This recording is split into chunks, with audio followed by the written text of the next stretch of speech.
other. Hello.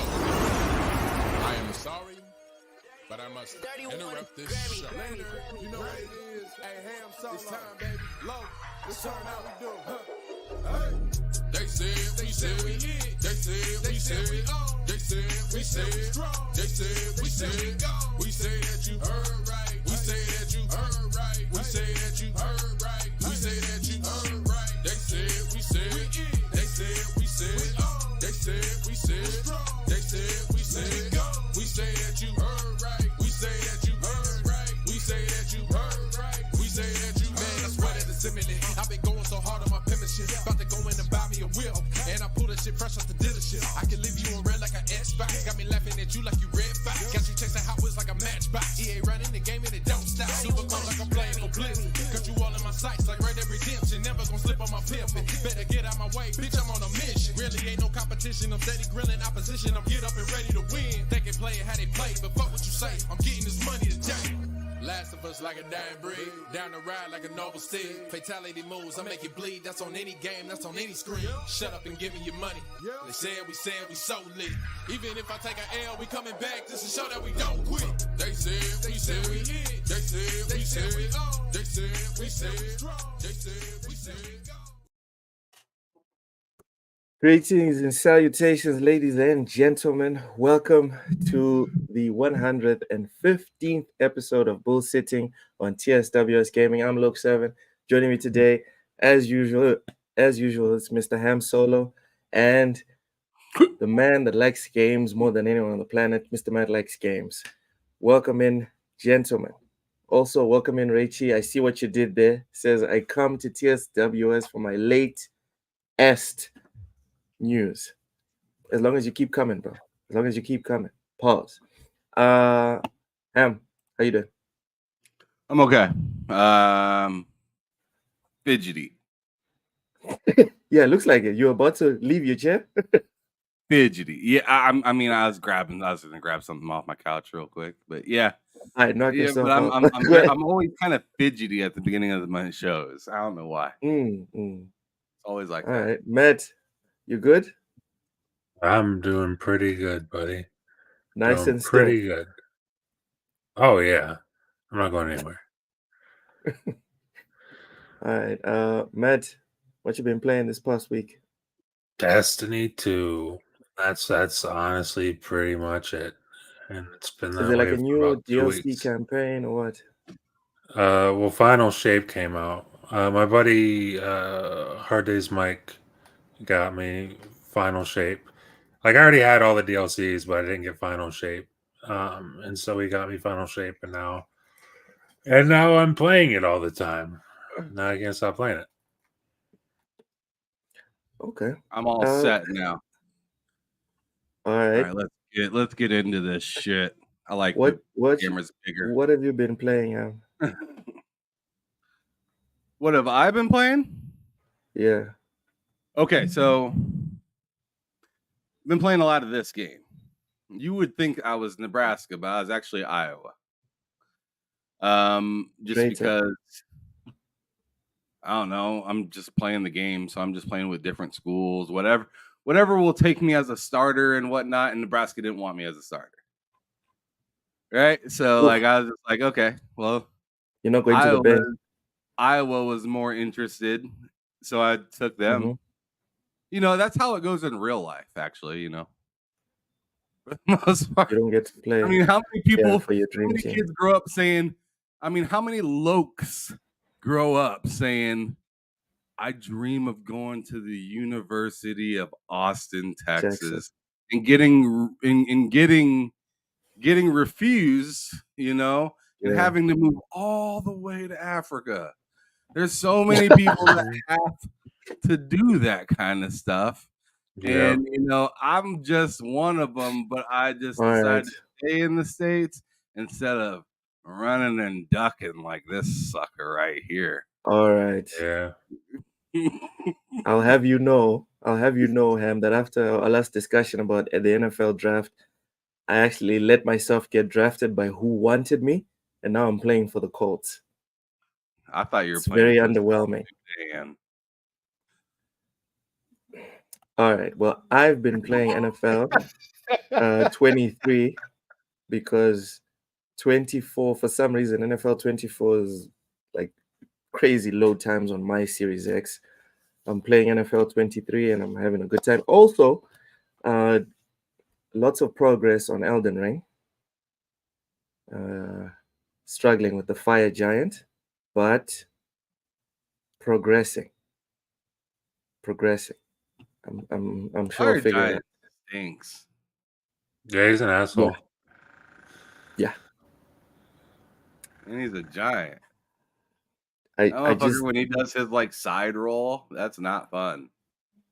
because when he takes his leg off, I'm like, oh, okay, it's gonna be easier to beat him. But No, No. that's No. not he just has a weak spot now. yeah. Like, his weak Yeah. spot's just more exposed than before. But But like, how hard, dude, how hard he's is it to definitely find that meaner. leg? And I'm doing a melee build, so I can't just like distance shot him.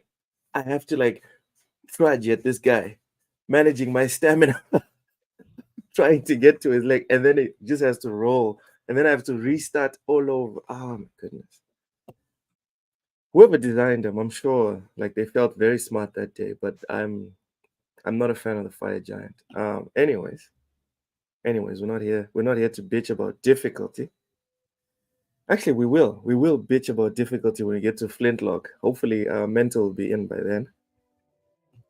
Let's get into the news. Sorry. Before we get into the news, Matt, I'm curious. Yeah. Loke, have you tried to make a gunner build? Very funny, Rachie. Very funny. I mean, that'd be a magic Matt. build. Yeah. What's up? Huh. That's true. Yeah, magic build with magic the is gunner. really a nice thing. Imagine taking like an AK back to like fucking, Rome way back in the day, or like Egypt when they were moving fucking rocks. They'd be like, Wouldn't end well for magician. them. They'd be like, you fucking magician.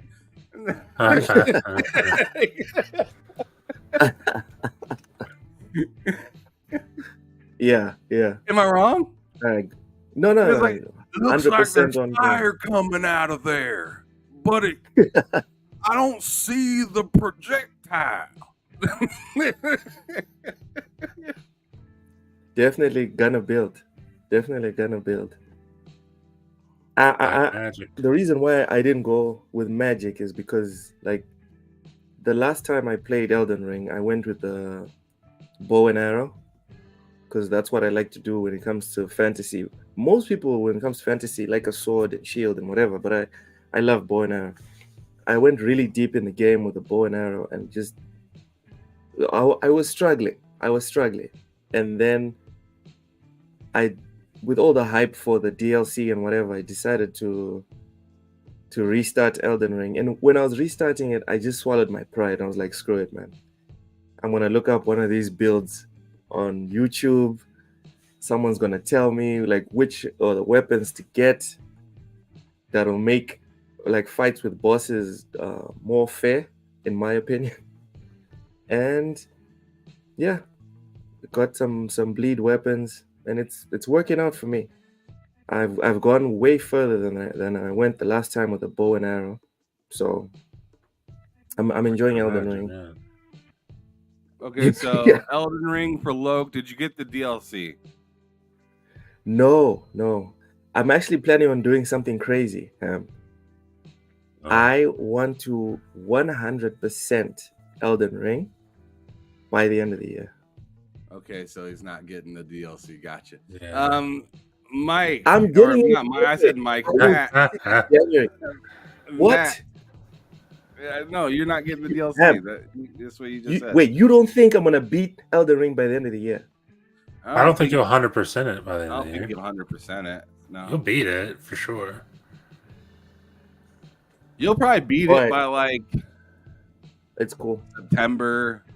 Yeah. You'll probably beat it by like September, and then And you'll then get like You'll be like, I only have 3 achievements to go, and then a year Let's will go. like go by or something like that. Then another year will go by, What? and then another year will go by. And Oh, then ye I'm gonna of be little like, so faith. how about Elden Ring? And you're like, what's that? It's gonna be like one of those things. These guys. I'm gonna be like, You the guys have thing no that you faith in me. didn't 100%. Yeah, I mean, 100% Watch me. Elden Ring. Listen, if you do that, then props to you. I just don't. I don't got a lot of faith in you for that Damn. one, bud. Damn. Oh, this because I actually never beat it. Okay. I mean, What haven't you beaten? there's stuff I haven't done. Like Elden Ham Ring. knows. I never fought. What's that one chick's name that everyone was like hyped up? Melania. Is that her Melania. name? I never fought Yeah. Melania. I was like, I I also went through haven't- the I whole haven't game. fought I went through the whole game, never saw her once. I'm not gonna go back and fight her. Why am I doing that? Shout out to Too Big for the $2 super You chat prove saying a point, token bro. Hawaiian representing checking in. Prove a point. Appreciate you, brother, with that $2 super chat. Thank you so much. What's cracking, Mental 9R? We're still at the beginning talking about what we've been playing because we were about like 10 minutes late getting started. So, and Cool. that was mostly because of me. Alrighty. But what have you been playing, Brett? Like, I guess Matt's Oh. been crushing on Destiny lately. Okay. Loke's been struggling through Elden Ring. And he has really big plans that we don't think he'll succeed in. Sure does. I have been, as you can see on the screen, playing a like really uncomfortable amount of college football. Okay. Yeah, I caught a bit of your vid the other day. Loving that game like way too much. There's definitely a hollowness to it, but I'll talk about that later. What have you been playing? I'm back into the Order 1886 at the okay. moment, and enjoying the second playthrough of that. And I've played a little bit of the first Ascendant. Got into that just a bit, just kind of dipped my toe in the water there. And before that it was Life is Strange, which was a lot different than I expected. But yeah, that's kind of what I've been up to lately for the most part. I've got plans to get into Call of Duty. Oh, and I played a bit of Flintlock, of course, since that was out in Game Pass. So a little bit of everything, all over the place. No one game consuming all my time. All right, so yeah, I mean, I played a little bit of Flintlock myself. I thought that game. I mean, I played Flintlock. I guess Loke played a little bit of like, what was it called, Kunitsugami? Is that the name of the game? Okay. I still got to hear what you have to say about that because I don't remember what you said about that game on Tuesday, but or I'm not even sure if we even played it by then at all. I don't remember, but I know Flintlock was it was interesting, but it wasn't like, it was like one of Luke's favorite proverbs, like nothing new under the sun, right? It kind of felt that way with a little bit of cool special moves that it has, right? I'm not sure how far you got into it, but I played it for about an hour and a half, maybe 2. Put about 2 hours into it. Got through a couple of bosses. You can tell it's not like the biggest money put towards kind of game, but it's not like ass. It's not ass either. It's like a pretty decent game, and if you like Souls-like, you'll probably run through this pretty quickly. I'm very meh on Souls kind of games, but it also has a difficulty slider. So is it really Souls? I don't know. It's just like Souls-like. Yeah. So very similar to you. I played for probably actually playing about an hour and a half, but I think it shows 2 hours in the game because I walk away or something, leave it for a minute, come back. But I played on PC. Were you on console or were you on PC? Yeah, I'm playing on console. Okay. So The the only thing I play PC on port PC is sucks. Call of Duty, which is not. You don't need, what is it called, BattleNet for, which is interesting. But go on ahead. Oh, okay. Yeah. Well, I can say at least my experience with the PC port of Flintlock was terrible. Like typical UE Engine 4 issues, like the stuttering, like micro stutter constantly. You know, you turn around too fast, big stutters. What else? Oh, it crashed about 4 times in the time that I played it. I didn't have any of those issues, bud. Yeah, so you know, really rough around the edges. I enjoyed the time that it was working and playing, like it wasn't bad. But definitely double A, like it's not a triple A title by any means. And then the actual options menu for PC is really weak. Like there's virtually nothing you can do to customize, you know, the way it's set up. I mean, graphically I'm speaking, not, you know, you can customize keyboard, mouse and all that stuff, but it's not a great port. Let's just say that, not a great port. That stinks. Yeah, I've heard it's a lot of performance issues, like a lot. Yeah, it does not perform well. Similar, like First Descendant, I found the same thing. Very heavily dependent on 2 primary threads and, you know, a couple secondary ones, and the rest are just kind of along for the ride, you know. Not well optimized. Along for the ride. Yeah, you know, it doesn't sound great. They don't do a whole lot. Yeah, they don't do a whole lot. Like I found, there's definitely some micro stuttering in First Ascendant, though, for sure. Oh yeah, yeah, and I found I had to close pretty much every application that I had open in order to get it to run relatively smoothly. And I mean, I got a 7800 X3D. It's widely considered the most or the best gaming CPU, and it couldn't. It had a hard time keeping my 4090 occupied. Let's say that. Wow, I was typically using you know, in the neighborhood of 80% GPU, stuff like that. If I turned on DLSS and everything, the GPU usage would go all the way down to like in the 50s. So, you know, and then you'd have one thread that's like 90% utilized.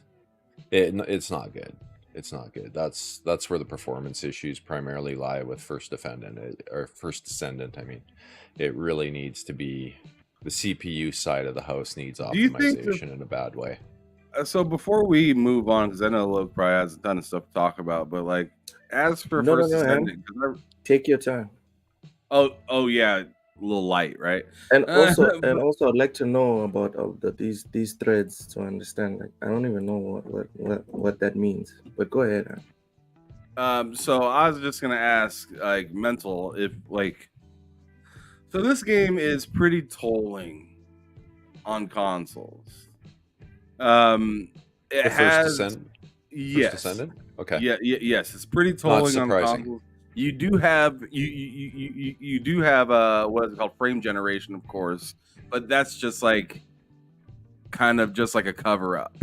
Yeah, right. It masks the underlying issues. Yeah. Yeah, exactly. So, and then seeing it, I put it on my 3080, which is a very good GPU. It's a strong GPU, yeah. And it works like as per frame rate, I get a good frame rate. But as for like performance within that frame rate, it's not all rainbows and sunshines, right? Yeah. And hearing that you have, you got your 4090, you have an even newer CPU than I do. It's very top of the line, right? Yeah. Like in comparison to, I mean, I have a fairly top of the line, but you have like the top of the line. Yeah. Right. 64 gigs of RAM too. Yeah. So. Which that's double the amount of RAM that I have, and you're still experiencing these issues with that much. So, I mean, I'm sitting there playing it thinking, oh, my thing's doing pretty good, but from what you just got done telling me, it's doing great. Yeah. Because the game is just hindering, I guess. But I guess that my question to you after saying all that is like, where do you think this game is kind of missing? In like in the terms of performance, in your opinion? Well, definitely the CPU side. They need to fix the threading capabilities in the engine. It's just not utilizing the threads. If it was running off of 16 threads, and like whenever you have a primary thread or like your first two threads and you're seeing that usage get up, as soon as you start clipping over 80%, you're going to hit performance issues. And it's doing that all the time. And that's where, you know, every time you're moving through the environment and you get those big spikes in frame time, you'll notice that it's coinciding with the CPU spiking a little higher, right? Like 80%, anything over that, guaranteed you're going to have performance issues. Now, the way they fix it is they need to just improve and balance that workload that's hitting that primary thread. They need to move some of the stuff that's hitting that primary thread off to, you know, I don't know, one of the other 12 that's not being used worth a damn. The ones that are just coasting along for the ride, right? If they can fix that, like many other engines have, like if you look at a Plague Tale Requiem, it was doing exactly the same thing on launch, only using 2 primary threads and 2 secondaries, so really only 2 cores of your, you know, 8 that are available in a 16-core CPU, or 16-thread CPU. 8 cores, 16 threads, it was really just using 2. As soon as the performance patch came out, that issue was fixed. The workload got balanced out across all the threads, gameplay smoothed out tremendously, suddenly 60 FPS isn't a problem. Well, let me ask you this question within that question then. Why do you have to shut down everything else running off of your computer if things can run off of other threads, if that game is in need of these specific few threads? Because it's still leveraging some of the other threads, driving the usage up on them, but it's just not using them effectively. So even though Windows Scheduler isn't the best in the world either, right? So if I've got stuff open and running in the background, like, I don't know, I'm watching a YouTube video and maybe have 50 tabs open on my browser like I always do, and then, you know, I have 3 other browsers open that are using 40 or 50 threads each as well, which I often do. Don't ask, I don't know, I just do that. But you know, in that type of a scenario, you're probably, you know, you can use 20% CPU just to manage all that, right? That's the reality. So if it's still pinging off that stuff, and Windows Scheduler every now and then throws some of that activity onto the 2 threads that happen to be being used primarily by the game, it goes to shit in a hurry, right? And, you know, part of that, maybe you can blame Windows. It's not isolating those game threads as well as they could, which would help. But all I can tell you is shutting down literally everything, like going through my task manager and closing as much junk as I could, including other game engines like GOG Galaxy and Battle.net and other stuff that didn't need to be open, including Steam and stuff, because even the Steam web scheduler will use CPU on you all the time.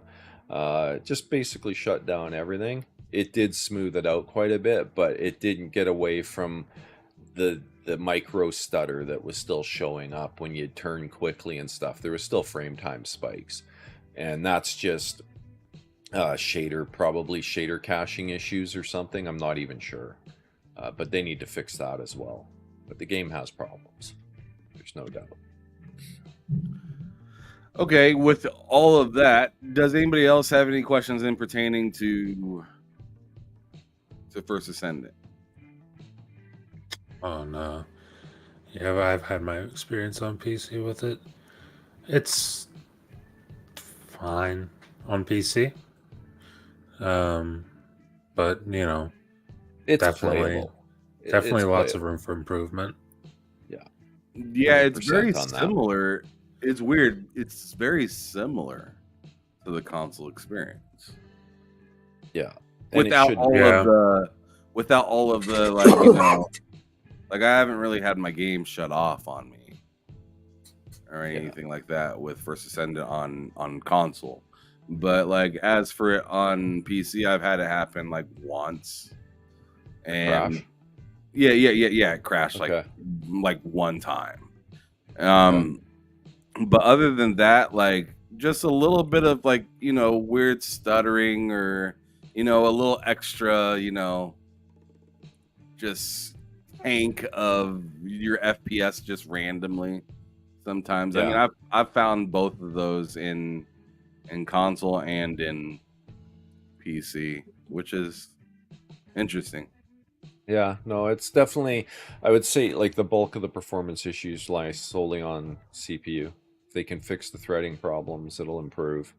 They do have shader stutters though that they need to work out as well. It's not as extreme, but like compared to Flintlock, it's much better. Like Flintlock is brutal on that front. Uh, most Unreal Engine 4 games are, but we also know it's fixable because there's games that run on Unreal Engine 4 and they're perfectly smooth and everything's great and there's no problems. If I'm not mistaken though, Flintlock even did do pre-caching on startup. So why it's so bad, I don't know. But they got their own CPU problems too, and it's disappointing to see games releasing in the year 2024 when we've had consoles that can utilize 8 threads since what 20 freaking 13, right, when they launched. So why are we still dealing with this 2 primary core issue in 2024? It's ridiculous to me, and they gotta just fix that. I think it's just holdovers from all these DX11 engines that back in the day when DX11 came out, what did you have? You had dual core processors and quad core processors, right? So that's why you see that 4-thread dependence or 2-thread primary dependence with a 4-core. Yeah, you kind of see 4 threads getting used, right? But yeah, it's not good. Not good. 47. Anyway, that's enough on that one, I think. Yep, I'm all set. Look, what you got?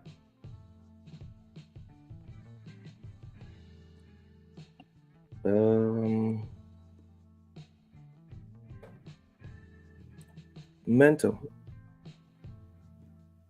Something's been popping up on social media, specifically around Flintlock, which is the game you said that you wanted to get your teeth into today. Apparently, Yeah, there's something going on with the achievements. Oh, okay. Where if you play it on the easiest difficulty, or on easy, I don't think there's anything below that. I still haven't played it, but it's installed on my console. Apparently, if you play it on the easiest difficulty, you don't get any achievements. Interesting. Are you aware? That could explain why when I look, well, mind you, if everybody's playing on easy, I guess, but when I look at my friends who play the game, nobody has any achievements unlocked. But they've got hours in it. Yeah, like there's some with 4 hours. Well, that one's less than an hour, so not surprising, but that 4 might explain hours, why nothing. that is. And no achievements, yeah. That's a little weird. Like, Are it you shows playing on some the easiest progress. difficulty? I don't think I am. I can't remember what I selected, but I don't think so. I typically will try and play, like, I'm not a Souls type player, obviously. You guys know that. I'll always try to start the game on a harder level, and if I suck really bad and it's not going well, then I'll lower it just to, if I'm enjoying the game and I just want to play it, I'll do that. I don't have time to screw around too much, but it does show, it looks like I've had some progress towards getting achievements, but I haven't unlocked anything, and oddly, no one else I'm looking at that's played it has either. It's kind of weird. Okay, so you must be playing on the regular difficulty. Yeah, I guess that would mean that I am. Did you unlock any Alright. achievements in your time in it, Pam? I mean, you're only a couple hours too, I guess, but Flintlock, I don't even know. I honestly didn't even think about achievements when I was playing it. yeah, okay. Yeah, me neither, to be honest, but So it seems to be a hot topic, but no one here cares. Yes? Am I reading the room right? No, We I don't mean, care? to be honest, I mean, I could see how that'd be a big deal if I was an achievement hunter at all, but I'm not. So it's just Sure. There's nothing. Yeah, it doesn't really bother. Like I mean, I guess if I don't know. Like I just played it. Like when Let I me put booted one of up, these up. the small amount that I played of that game, I played on normal. So even if I were to pick up from where I left off and continue, it wouldn't affect me. I guess it sucks for people who want to play on easy and just zoom through it and get achievements. I guess that sucks, but at the same time, it's like the developer obviously doesn't want you to do that, and so they made this choice so that you can't do that. And I like you kind of just got to get over it if you're that person, I guess. Yeah, if that was their I intent. see it here. That's pretty. That's pretty hilarious. There you go. So, Old Man Logan on Twitter is one of the people. He's not the only one, but he's one of the people who said, "Game devs, please don't ever be like play Flintlock and disable earning all achievements, all of them, for just wanting to play on an easier difficulty and enjoy the story. Thank you." 2,000 likes. A couple of comments here. So Black Viking says, "Hold up, people been getting achievements and trophies on modes lower than normal." So I'm in the same camp as Black Viking. I was shocked. I just assumed that all games did this, because I've paid attention to achievements and trophies like since the PS3 generation. If you guys remember correctly, or if I remember correctly, most games back then, if you didn't play on the normal or above difficulty, you got nothing. That's how it was. So I'm kind of surprised of people complaining, and it looks like this guy looks like he's been playing games for a while. Like, I think he was present during the PS3 era. Yeah. I think he's on. I think he's or he used to. I'm not sure if he still does, but he used to do a podcasting with Kid Smooth a lot. Yeah. Yeah. So I thought it was weird. But he's a writer for Level 1 Gaming now. That's where he is now. Which, I mean, the Level 1 Gaming's a bunch of good people. No doubt, Ham. But I think this take is, I think it's off base, and I was shocked to see so many people agree with it. I'm not shocked. I just want to get everyone's. I'm definitely not shocked by it. I'm not shocked that a bunch of people are like. I see what you're saying, Loke, and I kind of agree. I mean, because and at the same time, I'm also not an achievement chaser, and I could understand from an achievement chaser's mind, like, hey, why is this different than this game over here? Like, why can't I beat this game on easy and I can't beat this game on easy and get the achievements and whatnot? But I also kind of understand it from, like, you know, if this is their choice and they're the developers, well, then it's kind of like, you know, we made it accessible for you to be able to play. That's something that Elden Ring didn't do. Mm-hmm. It's on you to reach the level of good enough to earn certain things, and it's just that's really, I mean, I understand people go to video games to have a good time, but at the same time, it's like, you know, if somebody wants to, you know, give you some sort of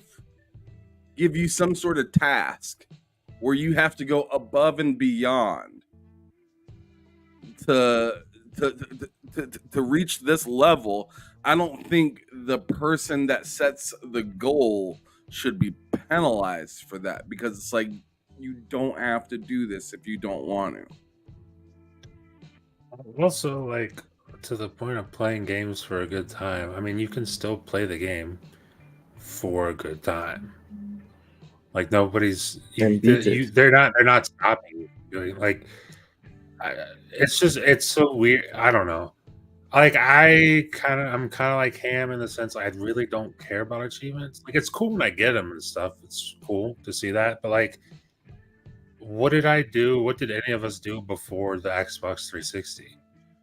You just played a game to have a good time For the sake of playing the game, Yeah. because it was fun. Yeah. And that's really all that mattered. And then I guess whenever we got achievements, people were like, "Oh, well, now I need to get all the Now achievements. the- I can't just now play the game sport because it's fun." for everybody. The man with the million. I remember like like around the same time achievements came out, the whole Call of Duty KD thing came out, right? And everybody thinks they're a fucking athlete. What's your KD, Yes. bro? What's your KD? And it's like, dude, unless you got this like absurd KD, it really doesn't fucking matter. Like, to be honest, like if you have a 1, a 2, like maybe a 3 K, like 3-0 KD ratio or something like that, or 3-to-1 KD ratio. It's just like no, like I used to get irritated when friends would be like, "Oh man, what's your KD?" I'm just like, Dude, I don't fucking know. And then I'd be playing with them, and I'm damn near as good as they are. And it's like, Like, why yeah. are you asking me what my KD is, and you're not that good at the game? I don't want to hear people talk about their KD unless like brag about their KD unless they're getting like they're competing for money.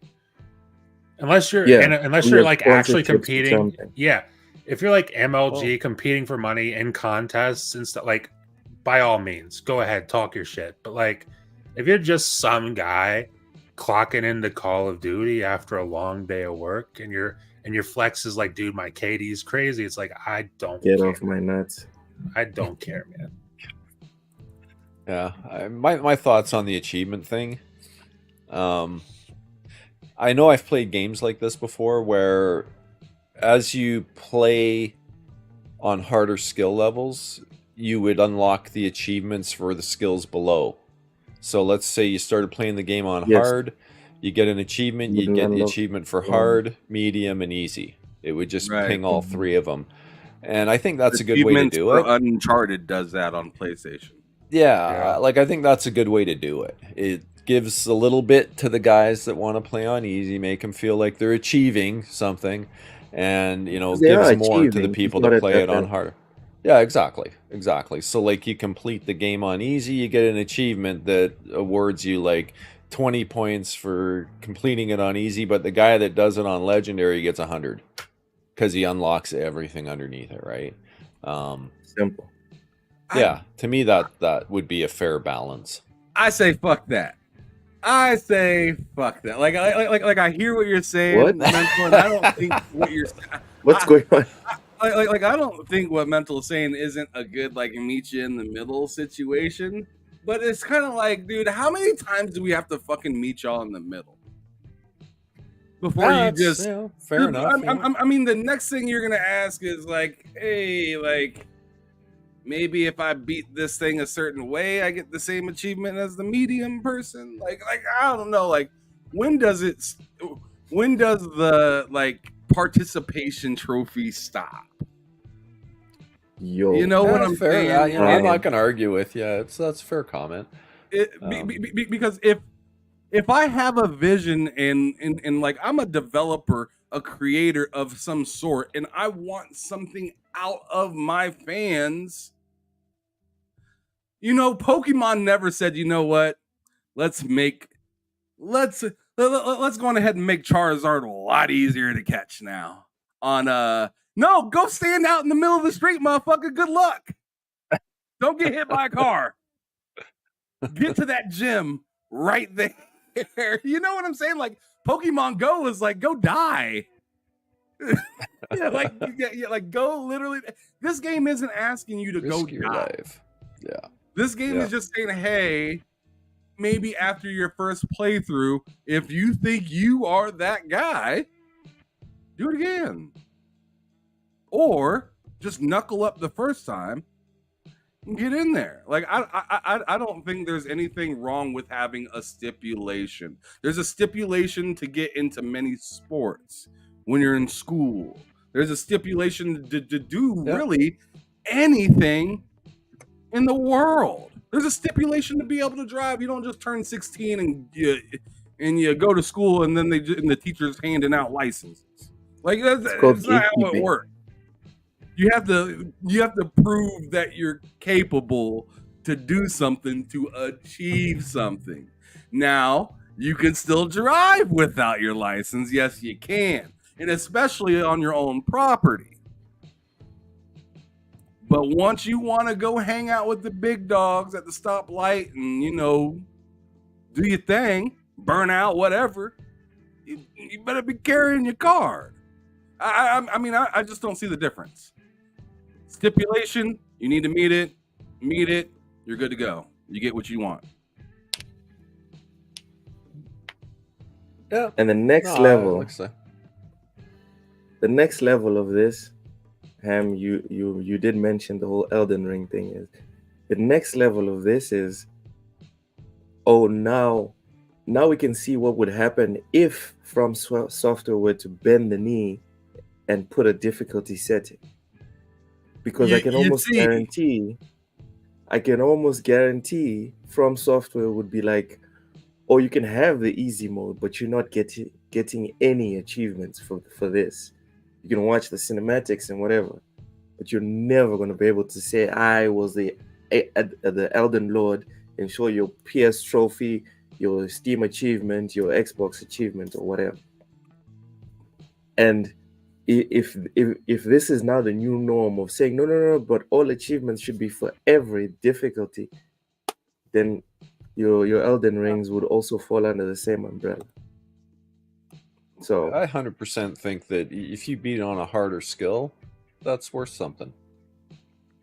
If for the achievement hunters. I don't play on Xbox that much anymore, so I kind of gave up. I just wanted to get to 100K in achievements. I did that, and I don't know. I think I'm at 105, and I think I got to 100K like 2 years ago. I just kind of gave up on the achievement hunting, but I've been primarily playing on PC and mostly out of Steam, and there's achievements there too, but honestly I don't even notice them. When they pop up, you get an achievement, I don't even think I notice it most of the time. So they're very hidden. Yeah. They make a tiny little sound on Steam, and they show up on like the bottom right corner. Yeah, like they don't even want you to see that they're there. Yeah, it's like dude. Yeah, and then it's really gone. Basic. And it's gone. You get more of Xbox. You get more of an announcement when you go into Discord chats. Yeah, you do. What do you mean? You do. What happens on Discord chats? No, when you click in to go into the chat room. The sound. Yes. Yeah. Yes. Sound, yes. Yeah. I'm just saying, like the notification's louder when you do that. On a lot of fanfare in Steam. Yeah. So yeah. Are you that was kidding? What? So is this current? Is there current outage right now? Yes, actually, I was gonna go to that next. Yeah, there was earlier. For what? Xbox. Mento actually brought that up in the chat. There's an outage on Xbox right now? Yeah. I'm literally on a strike on Destiny. Yeah, no, I think it's yeah. So store and subscriptions are down. Everything else is fine. Oh, okay. Yeah, it's limited impact. Subscriptions. Yeah, so Game Pass, and if you want to buy games, though, that's probably not going to work.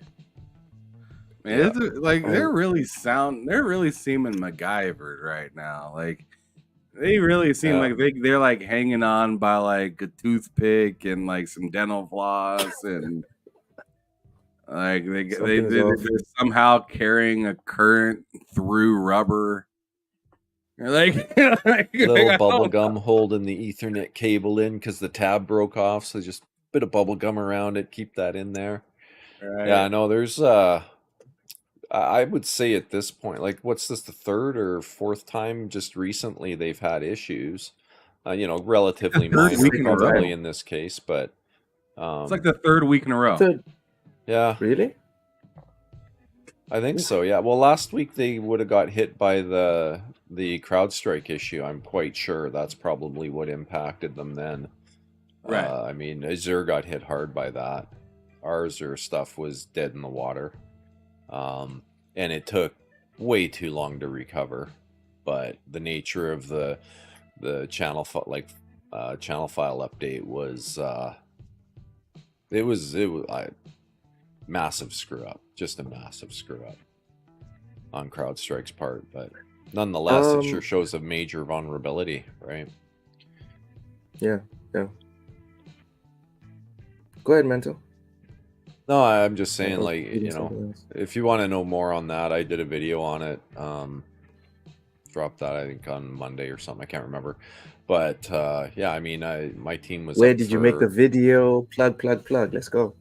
at Caffeine Entertainment on YouTube, and you can find me on Rumble as well. Woo. Yeah, it was extremely disruptive. I think Microsoft estimated 8.5 million Windows systems were impacted by that. That's a pretty good chunk of the net when you got airports that can't function, when you got banks that can't function, people can't get money. Dude. Yeah, it hit all kinds of industries, and it definitely is a scary thought that one cybersecurity firm has that much control and can cause that much grief just by screwing up a channel file update and pushing it out. And you know, I get into it too much, is but funny. like the fact that made it through their QA process and live and got pushed out, like, it's not that it was only affecting 1 or 2% of Windows systems, so they missed it. It was 100%. All our Windows servers that were running CrowdStrike were dead, like taken down instantly. Like it was major impact. Brutal. But anyway. So someone could have checked this before rolling it out. Well, normally you go through multiple different levels of Q&A before you push something to live production, right? You'll go through the initial dev cycle where they update the scripts or whatever's in the channel file, all the code that gets updated in order to do, you know, cyber protection and junk, right? So all the signatures that they'd be looking for, all that would get updated. It would go through that dev cycle. It gets tested in dev. So it would be applied to a development server. They'd start it up, make sure everything looks good. Then it would go from there, you know, and depending on the type of industry and what you're doing, you would have now a Q&A cycle that it would go through, and they would install it on multiple different types of servers, make sure everything works normally, and okay, good. And then depending on, you know, what the industry is, maybe you have a user acceptance testing phase where the users then would go in and they would test all the functionality, make sure everything works. I don't think they would have all of that necessarily, but you damn sure they're going to have some sort of a Q&A where that code gets deployed on their own internal test systems before it goes live to the internet and takes down 8.5 million servers. Like it definitely raises crazy. A lot of questions about what went on. That was great. Yeah, it is. It's insane. And you know, Microsoft, the digital future. Yeah, well, you know, there's clearly a vulnerability in the Microsoft kernel that allowed this to cause that much trouble, and that it couldn't isolate that functionality and keep it from blue screening the servers and then putting them in an endless reboot loop too. Yeah, nasty. That's all I can say. It was a fun weekend. Very nasty. Ham, I don't know if you got to this member chat by Blind Giant. No, I haven't. All right. Blind Giant says Blind Giant has been a member for 12 months. Appreciate you. Thank you so much for the support. It says happy Aloha Friday, boys. Aloha. Welcome in. Rachie. Let's go. I'm ready. I'm ready for my elections. Anyways, yeah, Xbox has been having a rough time. If you're on there, you should know that store and subscriptions, if you have issues, it's not just you. And maybe just wait till tomorrow. Definitely not a good look Um, when you've raised prices on stuff and you're no, doing these things and then your system's down. It's like people start, well, what am I paying for and all that nonsense, right? They need to yeah, lock it down. And I would, in my world, if this had happened, we would put a freeze and halt on all changes. There'd be no changes going into production for at least 6 weeks to stabilize the environment, get everything kind of, good, and kind of rebuild some confidence in it. To go down can weekly Microsoft is, stop for 6 weeks? hey, where there's a will, there's a way. We're talking about That's it. Xbox Live Network, right? If you Yeah, have an outages constantly, it's really bad for the brand. Your brand image starts to become more important than, whether or not you push out a little update to give this feature to somebody. You know what I mean? true. Yeah, rather just stop than burn the house down or something. Absolutely. Absolutely. All right. Change freezes aren't unusual in the IT world when you've had some brand damage take place. All right, moving on. Video game voice actors officially go on strike over AI protections. So, video game voice actors who are members of SAG-AFTRA are officially going on strike. In a press release, SAG-AFTRA announced that its video game voice actors will go on strike beginning at 12:01 a.m. on Friday, July 26. This vote comes after over a year and a half of negotiations between game companies and workers that has not yet resulted in a deal. The main reason for the strike, SAG-AFTRA says, is that video game companies have not come to an agreement with actors over regulating generative artificial intelligence in their projects. We're not going to consent to a contract that allows companies to abuse AI to the detriment of our members. Enough is enough. When these companies get serious about offering an agreement our members can live and work with, we will be here ready to negotiate, SAG-AFTRA President Fran Drescher said in a press release. 18 months of Brand rush. That's hilarious. That's so random. That is. That's not the name I was expecting to hear. No. That's what it Not says. at all. Fran That is Drescher. great. Good for her, I guess. How about Good for that? her. Yep. 18 months of negotiations have shown us that our employers are not interested in fair, reasonable AI protections, but rather flagrant exploitation. We refuse this paradigm. We will not leave any of our members behind or wait for sufficient protection any longer. Notably, the strike rules do not impact promotion at San Diego Comic-Con this weekend, which SAG-AFTRA says is due to the close proximity of the calling of the strike to the event.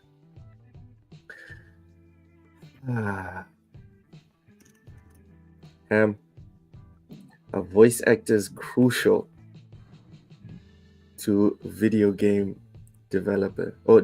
Sorry. I'd say so. I think every piece of video game development is crucial, right? It's, I mean, the more I'm like the more weapons or tools that you have to complete a mission or take take care of something, the better, right? So, oh crap, I can't quite get this sound or get this, AI generated properly, right? And just have a real person come in and get it taken care of. That'd be a lot easier. So I mean, like, to me, it's just like, yeah. That weird screwdriver in your closet that never gets used isn't important until you lose all your screwdrivers, and you're like, oh damn, that one screwdriver.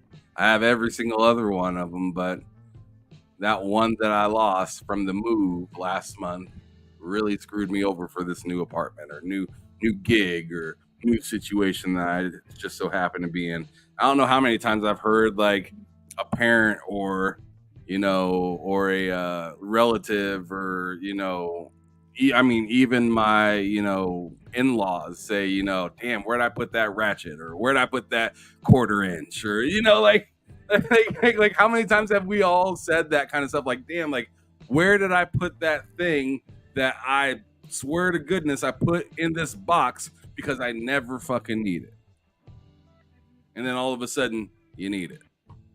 So I mean, that's Happens kind of all the time. that's kind of the way I look at like voice acting. Is like it's not like there is a point in video games where there was no such thing as that role, right? There was no voice acting in Nintendo games, Text on the screen. right? It was There's still a lot of games that do that like, today. it sounded like the adults in fucking the Peanuts gang, right? Yeah. So it's like Yeah. now that we do have them, it's like, oh wow, that is nice to have those. You take that specifically away and now it's only AI. I'm sure at some point it'll be like man, like that is so clean. I can't even I can't tell anything. It may even already be there, right? But the thing is like You can't tell the difference. get into a shitty situation where you need something done right because this program ain't functioning, or something ain't working, or something goes down, or something like that. Like knowing, and I think this is what the old folks have always told us, right? This is what our elders have always told us, the boomers, and all this stuff like that. When your old piece of hardware stops working, what you gonna rely on? What happens when that computer stops? What are you gonna do? Get a You know what book. I'm saying? You're gonna pick it up and figure it out for yourself. So this is one of those things where it's like it's nice to have something like this available all the time because you'll never know when you'll need it. So you think they're going to back down, Ham? Because they have to reach an agreement. So my question is, who do you think is going to back down? The game companies, or do you think the actors are going to back down? It's hard to say because with that whole sentiment I just laid out, well, that really minimized the industry, kind of. Because it's like, well, yeah, we have the ability to use this, but that screwdriver in the corner is still that screwdriver in the fucking corner. Right? So it's like, yeah, I may need it, but it might not be for a long time. And it's like, do you really want to strike for that long? Fuck around and find out that we don't need you for another 5 years and that you've just been replaced by a new company that is willing to meet our demands. So, I mean, in this specific situation, I don't know who backs down first, because I could see the people being like, you need us because you'll need us someday. And they're like, yeah, but that ain't today. So like, or next year. Yeah, so it's very rough. All right. I don't know. It really I'm sitting on the fence. I'm sitting on the fence. Mental. I am kind of sitting on the fence. If you're just because what you're asking me to do right now is you're asking me just to pick. Make a bet. And like bet. I feel like I'm asking Cozy who's gonna win the Super Bowl next year, and she's like, I have no knowledge. But I guess no, but that's different because Cozy doesn't care at all. Like, she does not care about the Super Bowl. Okay. Cozy doesn't even know who's playing. So this example doesn't really fit. Let me ask you then. Who's gonna win the Super Bowl? Let me ask you that. Oh, definitely the companies. I'm putting my money on the corporations. The same way the writers went to war with Hollywood, the same SAG-AFTRA went to war with Hollywood, and they lost. They lost because of exactly what you just brought up, Ham. When the writers went on strike, a whole bunch of these movies were already done. A whole bunch of these scripts were already greenlit, and we all had and still have a ton of backlog as customers. There's still a lot of games. Oh, sorry, there was still a lot of movies for us to watch. There's still a lot of TV shows for us to watch. So when the whole thing happened, the subscriptions didn't drop. The tickets for movies were low, but they were low before they went on strike. Nothing happened except the talent didn't get paid. That's all that happened.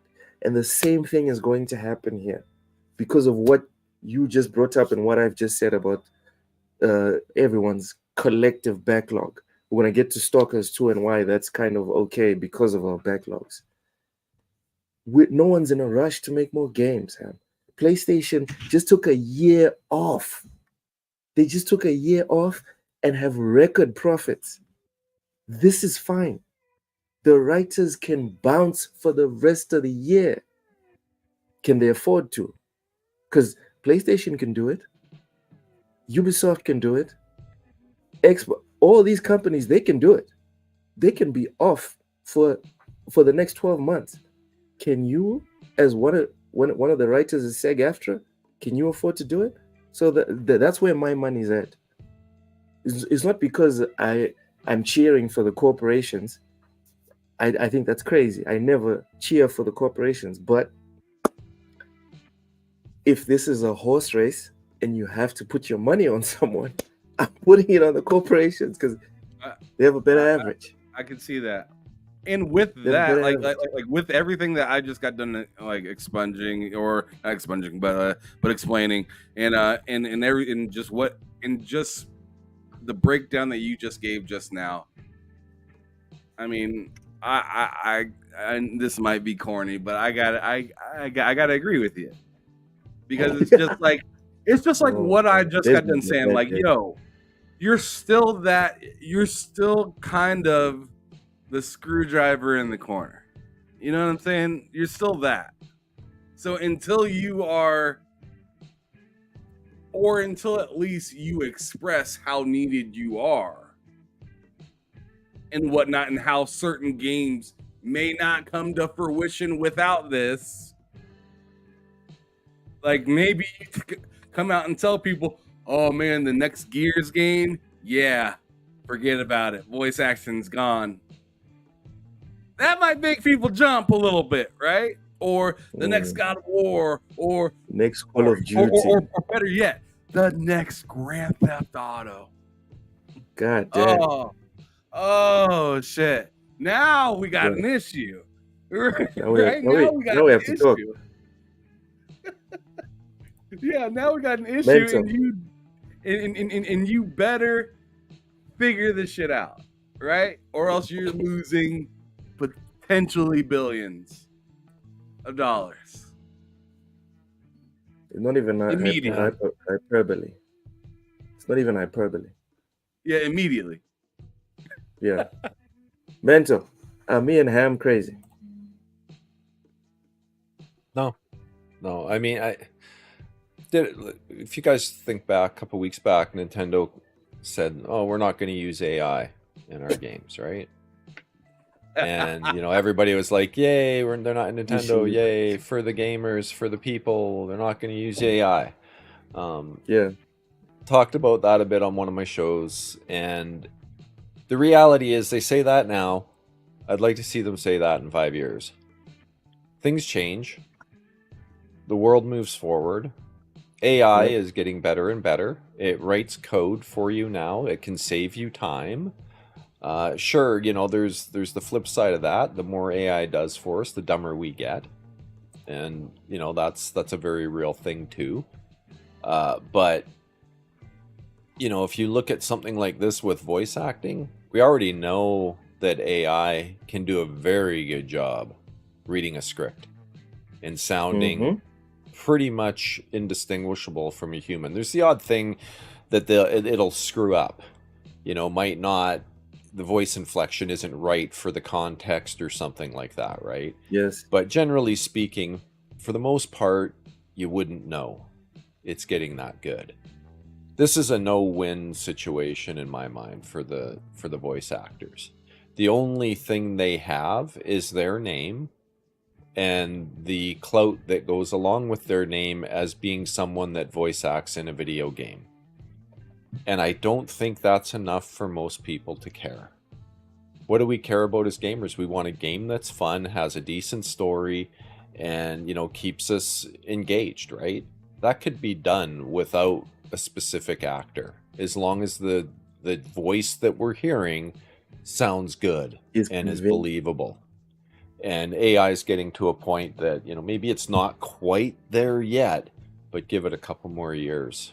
And I hate to be that guy, but I think they're in a no-win scenario, to be honest. I don't really think that you're being that guy, though. I think you're just being realistic, and it's just like, and one thing that I notice within the gaming community, better yet, the entire world, even outside of gaming and stuff like that, is like sometimes, or a lot of times, we don't want to accept the reality. Yeah, it hurts of what's right in front of us. Like it literally will tell us, hey, like some. And I mean, you see it in government all the time between two sides trying to one side wants to get this law passed, the other side gets this law passed, and then reality comes, and it's just like, oh, now both sides are on board, because it's just like the one side that didn't believe in it or whatnot ended up having to believe in it because they got the proof right in front of them. The proof was in the pudding, or something like that. People are arguing currently with that with like something like climate change, right? Like that's like, it's like, wow, that's pretty obvious. Something's a little weird, and some people are like, it's Jesus, and it's like, dude, stop it. like, let's stop talking about God for a little bit, and let's talk about the reality of the situation that we're in right now. So like, and I know that's going to it at its most deepest point, but I'm just kind of saying, like, it takes something that serious to happen for people to realize, hey, we need to quit just hoping and actually do something about it. What can be done? In this situation, what can be done? Not a whole lot. Not a whole lot, because what was is fighting innovation, right? And it's like, what was walking to work, walking to school, walking. Now we have cars, we have planes, we have bikes. We got what was waiting for the mailman to walk across the fucking country. What we got now is UPS.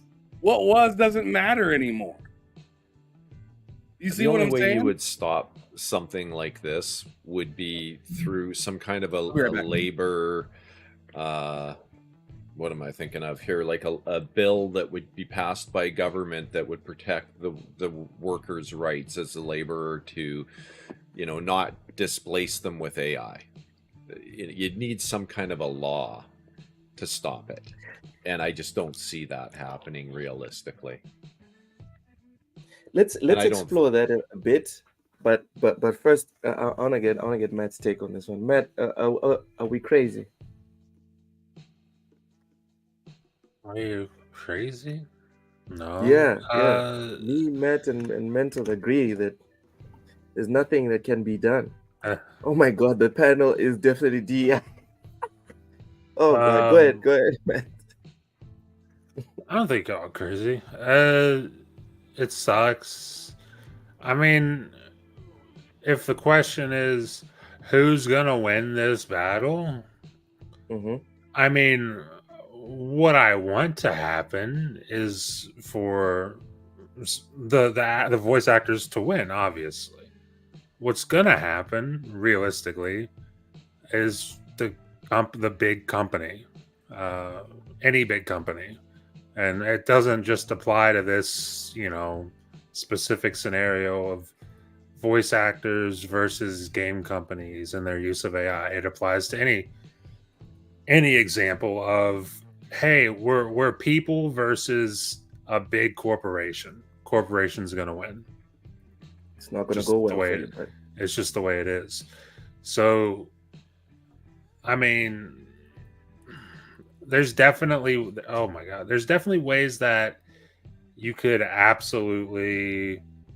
I think Cam alluded to it, brought it up about how, like, what would be an example of the effect that this could have, something like GTA in the future, getting people upset about, like, oh, they replaced all the voice actors with AI in GTA. That would probably spark, whether it's good or not, that would probably spark some sort of conversation online.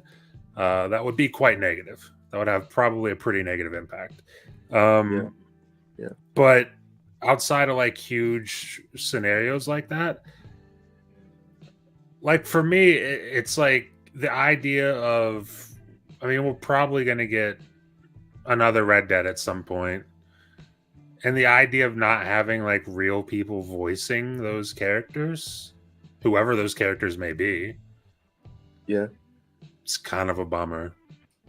It's kind of a bummer to Even me if personally. even if it's seamless. Even if it's good, even if it's good, like, even if it's, because Mental made a great point. Like, AI might not be quite there yet, but in a few years, it's going to be It will pretty be. hard to tell.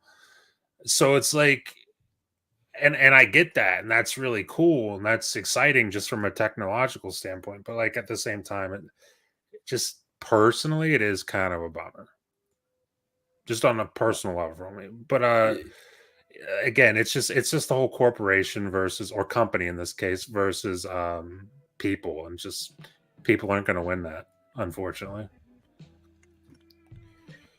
Chet, would you guys be interested in buying a game that had mostly voiceover by AI? Mental. You were starting. You had the beginnings of a reply before I cut you off. Go ahead. Yeah, no, I think you know how you gain wide acceptance from gamers on something like this? Mhm. You take some of those cost savings and not having to pay $2 million for a voice acting or whatever, 20 million, who knows what they spend on it, and lower the price of the game. Oh my god. Game's Yeah. $20 cheaper now because Oh we're my using God. AI for most of it. Dead. And Dead. It's over. yeah, No just like that, discussion. it's over, right? I mean, It's even over. like, yeah, you look at a lot of the game can be written by AI now. You can use it to generate tons of code for you. All that, repetitive stuff just gets done, and all the voice acting is done by AI. And now we can lower the prices. It's over. Gamers will be just like, sweet, let's do this. There's not much rock and discussion. roll. Yeah, it's not a Pretty discussion much. at that point, right? Suddenly Welcome, all Uso. the virtue in the world is gone because, yeah, what? Oh, $20 less? Yeah, okay, cool. Let's do Dude, this. Hook you me up. imagine Elden Ring 2 or Elden Ring 3, $50 at launch. What are we talking about? Uso joins us from Twitter. Welcome in from the land of Twitter, Uso. Appreciate you. Matt. Gamers. Matt. Yeah. We just found out that none of these corporations should hire Mental. Otherwise, we're all fucked. Hey, remember the show? Remember the show a few weeks back or month or whatever ago where I said, if I was Microsoft, I would limit day and date to just the top tier, and then I would scale back and whatever. What did they just do? I called it a long time ago, but the only difference was what I said. I would have introduced lower cost entry points to make that blow feel a little bit easier. What they did was not what I was suggesting exactly. Have they ever come out and said what or when the standard version actually gets their first party games? Did they ever mention that? I don't remember seeing that anywhere. I don't think they did. It certainly wasn't in their official release of the thing. Yeah, that's kind of weird, but yeah, don't hire me, Xbox.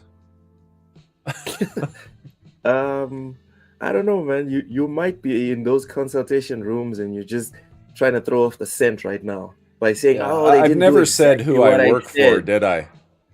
Yeah, yeah. Uh-huh.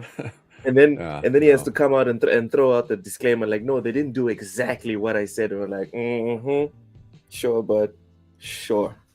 No, I think, my idea, I thought was a pretty fair trade-off, right? You have a cheaper entry point than what was available, but you just have to wait 6 months to get day and date. And then the mid-tier you'd get those games, 3 months in, and then the top tier, you'd get them day one. That seemed fair. What they've done is not what I was thinking would be reasonable. That's for sure. And I also didn't say, let's increase the cost. But yeah, that's another story. Well, too. that's the thing. When you're brainstorming at Microsoft, it's not just you in the room. There's other people, right? So it wasn't just you. Yeah, it wasn't me. Well, truth be known, it was Phil that wanted to raise the price. I just made the other suggestion. So yeah, sure, what am I supposed to do, right? Vic says, I don't even know whose voice it is. I don't care. And I'll go a step further, man. I'll go a step further. I don't even believe that that you have to lower prices or anything, like what you just said. I think people would buy into it as long as it was good. It's my same argument with people that talk about politics in video games. Well, dude, here's no a one current really example. cares about politics. They just care about good products. That's all people care about. Current example, right? Look at Indiana Jones that's coming up. It's not Harrison Ford's voice. Sounds a lot like him. It's a different actor. Do we care? No, because it sounds enough like him that we're good. What if it was AI? Would we care? No. Yeah, it could have been AI. But the difference is then Harrison Ford would have went and said, hey, you're stealing my voice because it was too close. So you back it off a little bit more. And it's still close, but you can tell it's not Harrison Ford. Right? Would we care? Yeah. Probably not, right? But he can't sue because you can't sue another human being for sounding like you. That would be hilarious. Yeah, it would be funny. I mean, what's it? Mark Hamill does a pretty good Harrison Ford too. I was seen watching a few clips of him that are pretty hilarious. I was watching Justice League, the trilogy. I watched the trilogy, Crisis on Infinite Earths. I don't know if you guys watch the DC animated cartoons, but they're very good, the new ones. And I thought Joker was still Mark Hamill, but it turns out when I saw the credits, it said Troy Baker. I was like, what? That sounded just like Mark Hamill. So yeah, if they had used the AI, then he could have made the accusation. Oh, good times, Matt.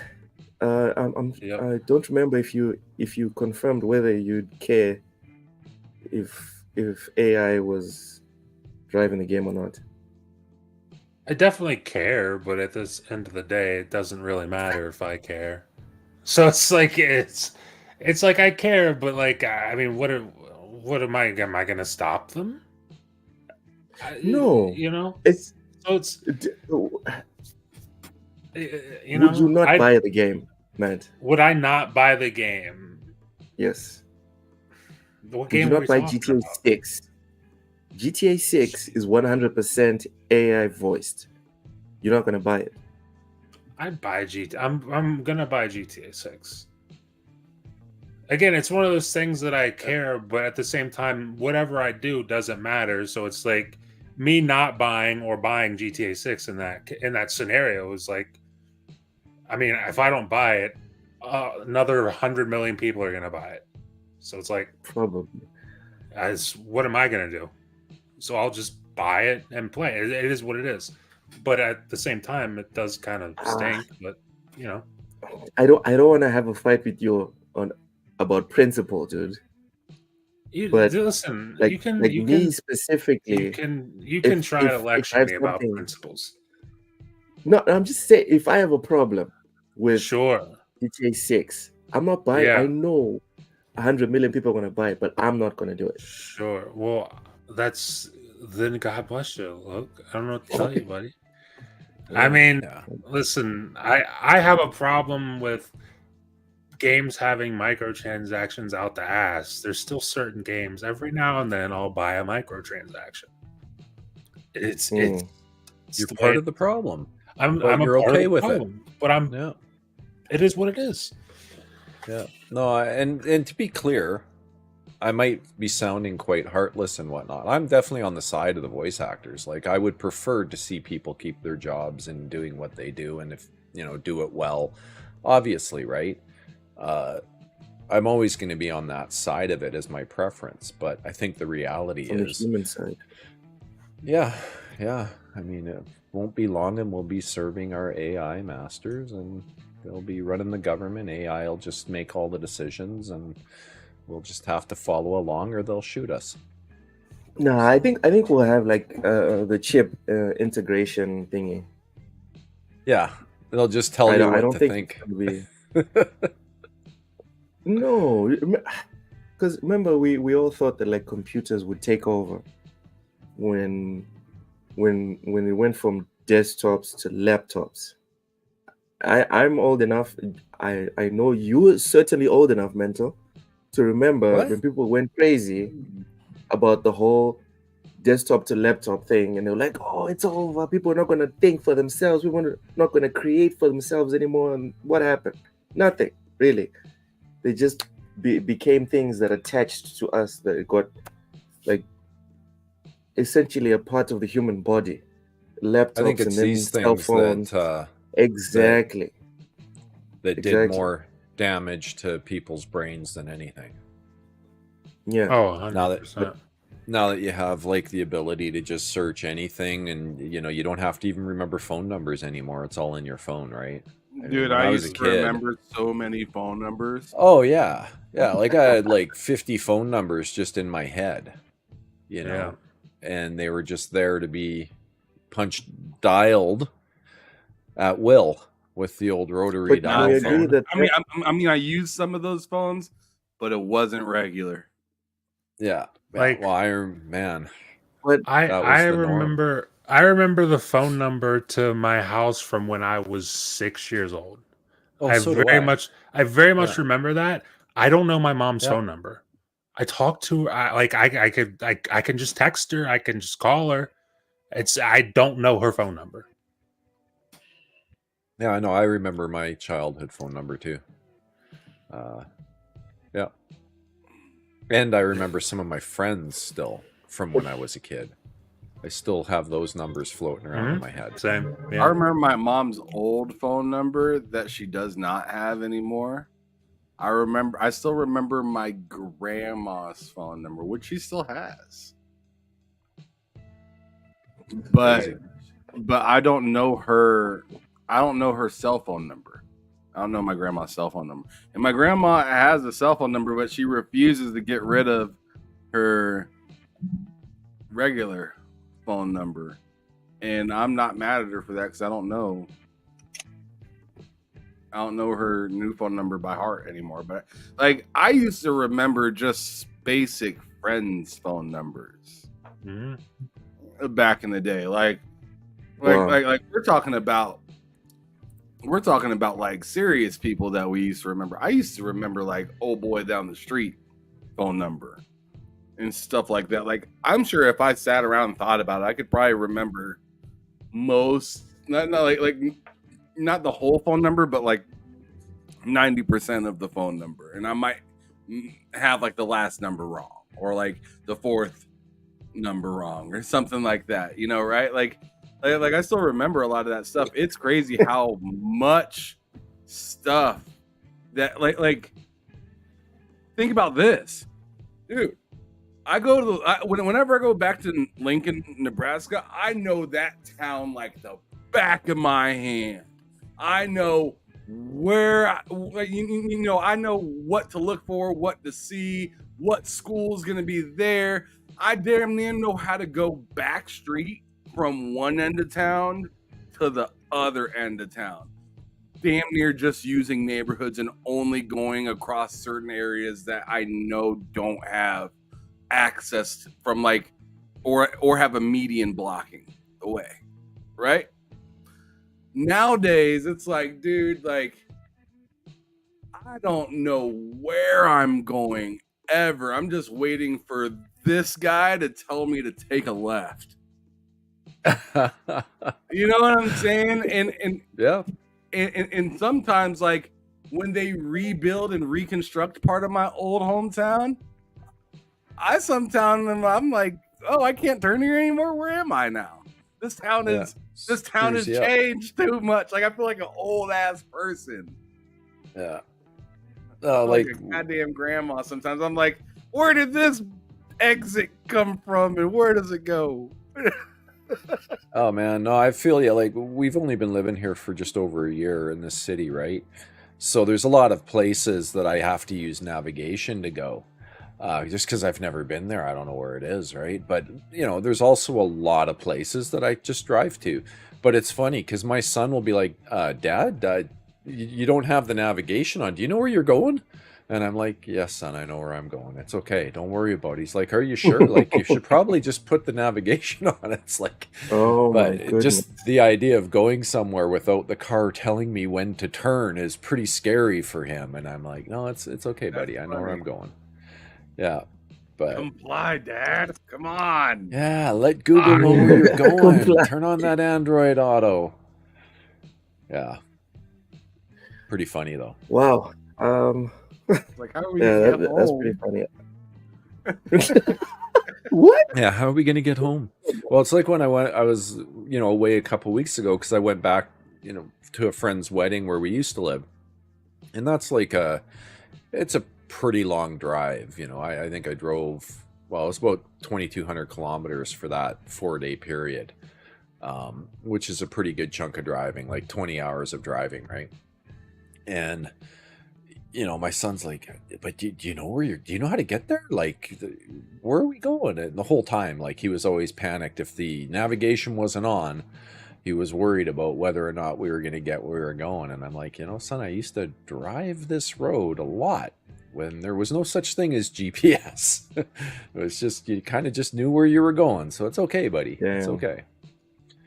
Yeah, funny. busting out a map today, like unfolding a map. Yeah. Not only Hey. is it like cumbersome, but it's like unhelpful because so many routes have changed. Yeah. Well, back in my day, it was I'll drive, you navigate. And the person in the passenger seat had the map and they were telling you where to turn, right?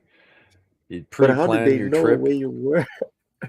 Well, you kind of pre-plan your trip, right? You use the indexing on the map to figure out where you're going because you have a list of towns, cities, streets, everything, and then you can know where find you are what from page it's the on, and from the street corner that you're at. yeah, and then you follow along on the map where you're going, and when you Ideally, have to turn. right? You like.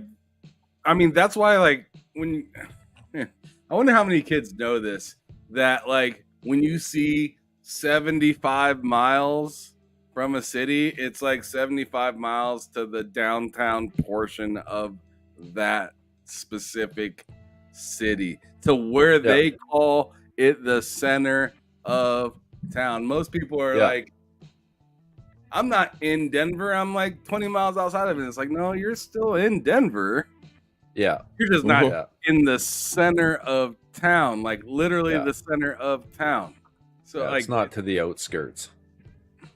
yes, it's just weird because like the way that we traveled then and traveling now. I mean, we're hella off topic now, but But it was an adventure all the way back out. then. it's just You an didn't have a interesting cell thing. phone to just make a phone call, right? Like that was an adventure. You're heading out, you got your map, and damn it, if there was road construction that blocked one of the roads you need to go on, you had to re-look at that map and figure out where you're gonna That was go. it. And yeah, it was an adventure. Sometimes that was it.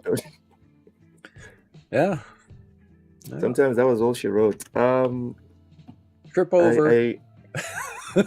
I don't identify with most of what you guys have brought up because I only They don't know have phones in my Texas? wife's I only know my wife's phone number. As for like memorizing everyone's phone numbers, we used to have like a book at home, right? So we had the That you'd landline, write it down and then in. and then there was a book, and then we all had our sheets. Like I had mine, my eldest brother, the second eldest, my sister, etc. And then you'd I'm sure add in the numbers around here too. that interested you.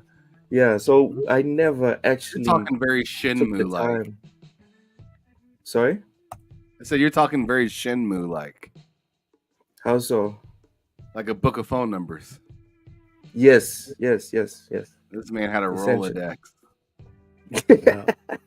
A My family dad had Rolodex, one of those, but it worked like, well. it was like a folder thing that would clip shut like a metal housing, and then you'd slide the little thing up to the right letter, and then you'd open it, and it would be on the M's, and then he'd have his list of numbers for people whose names start with M, and yeah, it was quite the apparatus. Right. Yeah. That's how you would adult it eventually, right? Because like I'm not remembering everybody's number today. Like back in the day, I'm talking about like when I was a kid. When I was a kid, I only remembered like my best friend's phone number and my mom's and my grandma's and my brother's. Yeah, right? you knew the important ones. But like if I wanted to holla at Shelly, like I better ask her phone number, write that motherfucker down, and then put it somewhere special at home. Yeah, Or keep it safe. Or else you're not going to talk to Shelly anymore.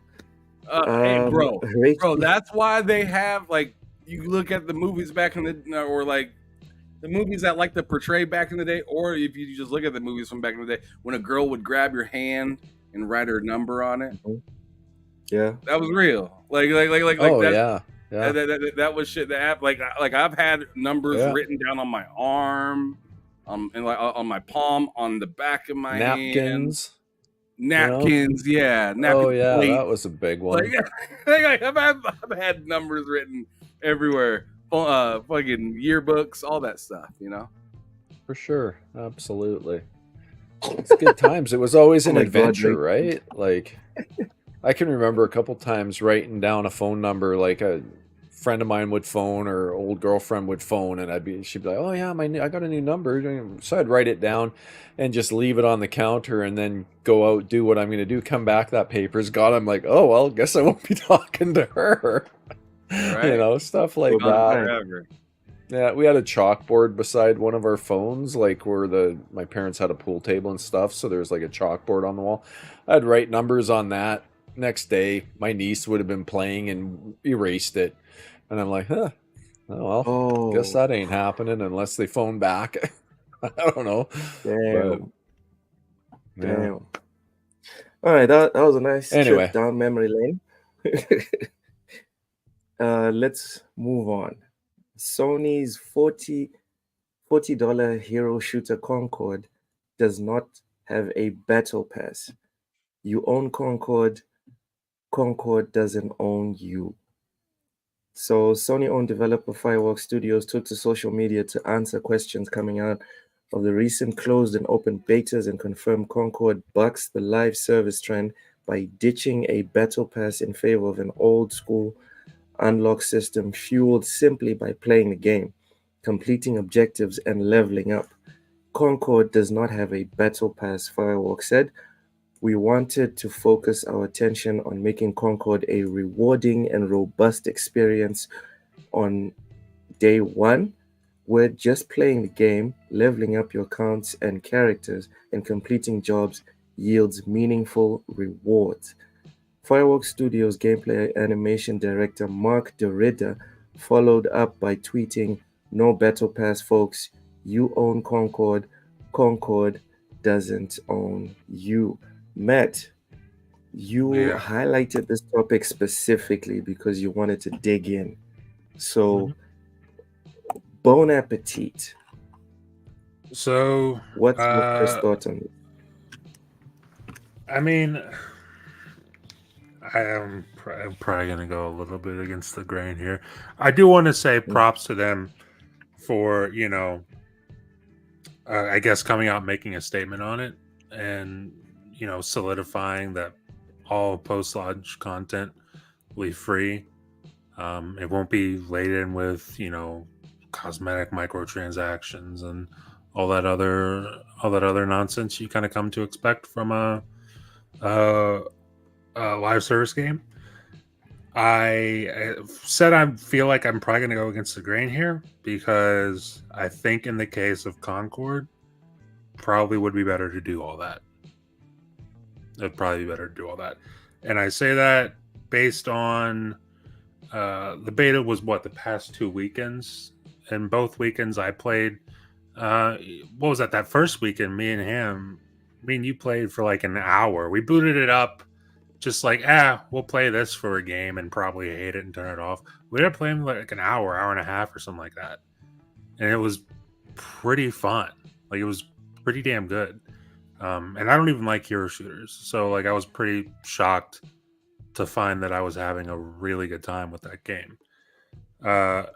My worry for that game being $40 is the fact that it's $40.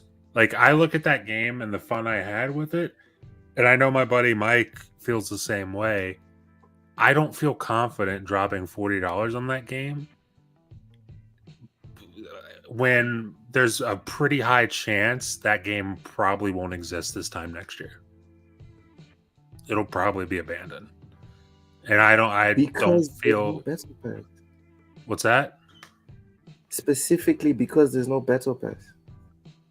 No, not because there's no battle pass, but because it's $40 up front. Oh, okay. There's too many free-to-play options. That's the thing. Like you're making a hero shooter. I don't like Overwatch. I've tried playing Overwatch. I've tried multiple times to get into Overwatch. For whatever reason, I played Concord and it clicked. But for most people who are looking for a hero shooter, which Overwatch is, it's probably the hero shooter. So like for most people looking for that kind of experience, they'll be like, well, why wouldn't I just play the free-to-play one that doesn't cost me any money up front? It's like why would I spend $40 to play this version of something that's already free and has existed for years and years and years and has not been abandoned versus something that is brand better. Yeah, and versus something that's brand new and I don't even know if it's gonna be supported 6 months from now. Like it's just a weird way to position that. Like I feel like if Concord was an established IP, it would make perfect sense. It'd be like whatever, but a brand new IP, live service genre, hero shooter genre, and you're charging $40 when most of your competition in that space is free to play and more established and has a bigger fan base, and people would just rather play that. And I don't know. I'm only worried about this just because like I'm kind of tired. We saw it earlier this year with Microsoft. We saw it with the third parties. Like I'm just kind of tired of studios putting their heart and soul into these games, and then it's never enough, and then they just get shuttered, and then it's another studio dead, and it just sucks. And like this situation makes me feel like that has a high probability of happening.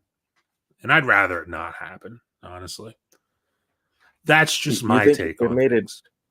You think if they made it free and put in battle passes, it would increase the likelihood of the game existing for longer? It would increase the likelihood of there's not a $40 barrier at that point. It's free to play. Like you see it online. Say you're scrolling through Twitter, you see a gameplay clip of it online, and you're like, oh, I would like to try that. It's free to play. You can just try it. Versus, yeah, but you got to pay $40. Well, I don't want to try it that much. I don't want to try it that bad. Yeah. So it's like You could buy Elden Ring with that money. Yeah, two wildly different scenarios there, and I don't know. I feel like they're kind of setting themselves up, and maybe I hope I'm wrong. I want to clarify that. I hope I'm wrong. I hope that I'm wrong, and when it comes out, tons of people play it, and it's a big viral thing for PlayStation, and it has all the success. 2,000 people. But that's why I'm not so, bro. That's why I'm not so enthusiastic. That's why I'm not so encouraged. Is because you released a free to play beta, and you got 2,000 people. Yeah, like that doesn't. So you're telling me that people are going to hop in for $40 on day one, and it's just going to be flooded? Oh my God, Richie! I don't know. I don't know about that. Oh my God! Concord on Game Pass. Honestly, shit. If that's their business model, then fuck it. You might as well. Don't lie. Might as well. Don't honestly. lie. If it goes to Game Pass, it will just go from 2,000 people to 2,500 people. Right? Nothing is really going to happen. That game needs to be as free to play as possible. Put it in PS Plus. Put it in the base tier of PS Plus. The base tier, not the 15 or 16 whatever dollar one. The base tier of PS Plus. Put it in that. What's it called? There's premium, there's extra, and then there's essential. Essential. That's essential. Yes. Xbox. Put it in essential. That might help it, because the game, like I said, the game is fun. If you actually play it, it's a fun game. But like, I don't know. I don't got a lot of hope. But if it's fun, you shouldn't be worried, dude. If it's fun, it's going to win. I am worried, dude. I am worried though, because there's 2,000 players. See, yeah. I mean, I'm gonna have to agree with Matt on this one, Loke, like, flat out. And it's just like you're saying if it's fun, you shouldn't worry. But like, it's just like the theme park is fun, but if there's only 10 people going to the theme park, wouldn't you be a little worried that, hey, this ride might not be here tomorrow? Okay. Or this ride won't be around very long. It's kind of like malls today. We've all grew up in an age where malls were very cool, right? Not so cool. I still don't mind going to the mall when I need something. I don't mind a brick and mortar, right? The majority of people are just going to order that shit off of Amazon. Yes. Right? And it's just like, I like it. I'll indulge in it, but it's just like, now imagine if the mall was like giving out memberships. Because that's what buying this game is essentially. It's like a membership for as long as it lasts. Right? Because once the servers are down, this game is done. So it's a membership for as long as it lasts. It's just a one-time membership of $40. And it's just like, do I want to spend this one-time membership of $40 for a game that during the beta, and I understand some people don't think the beta means a whole lot. I personally kind of do, because there are beta games that hit tens, near hundreds of thousands of people. I mean, Power World was a game preview game. Like, that game wasn't fully out, really. It was just like, come play me. We could be broken, but play. There's a beta that was out in a thread that I said something about like which one's more embarrassing, Halo or Concord, because they were kind of close in numbers. And a lot of people were saying Halo's more embarrassing, but then a lot of people were saying, but Halo has a single player campaign, and I was like, That's true. You don't technically need to be online to play that campaign. You could play that campaign way after that year.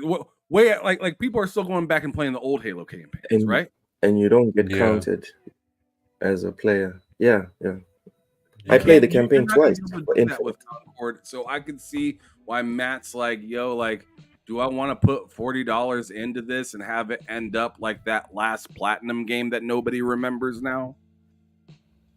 Oh my god, yeah. What even was that?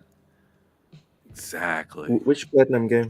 Uh, Which platinum game? the one that came out, I think it was like 2022 that came out or something like that. It was like a PS exclusive, was it? Yeah, it was a PlayStation exclusive game. Mental. Do you know this game?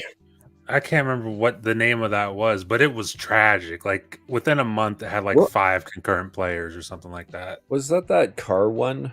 What was it? No, Wreck- it wasn't. No. It wasn't a car. It wasn't a Section car All game. Stars. No. It was.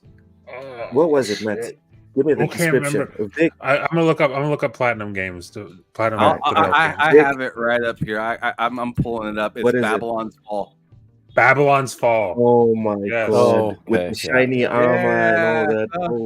that. Oh, Now we're seeing how much of an impact this kind of has. Like, oh yeah, remember when we had that? I'm pretty sure we had a BullSittin episode where we're like talking Yes, we about did. Babylon's Fall, and we were talking Yes, about how we there was one player in it. Mm-hmm. Come on, Loke. What if Tragic. that one player was having fun though, Loke? Oh my god! Listen.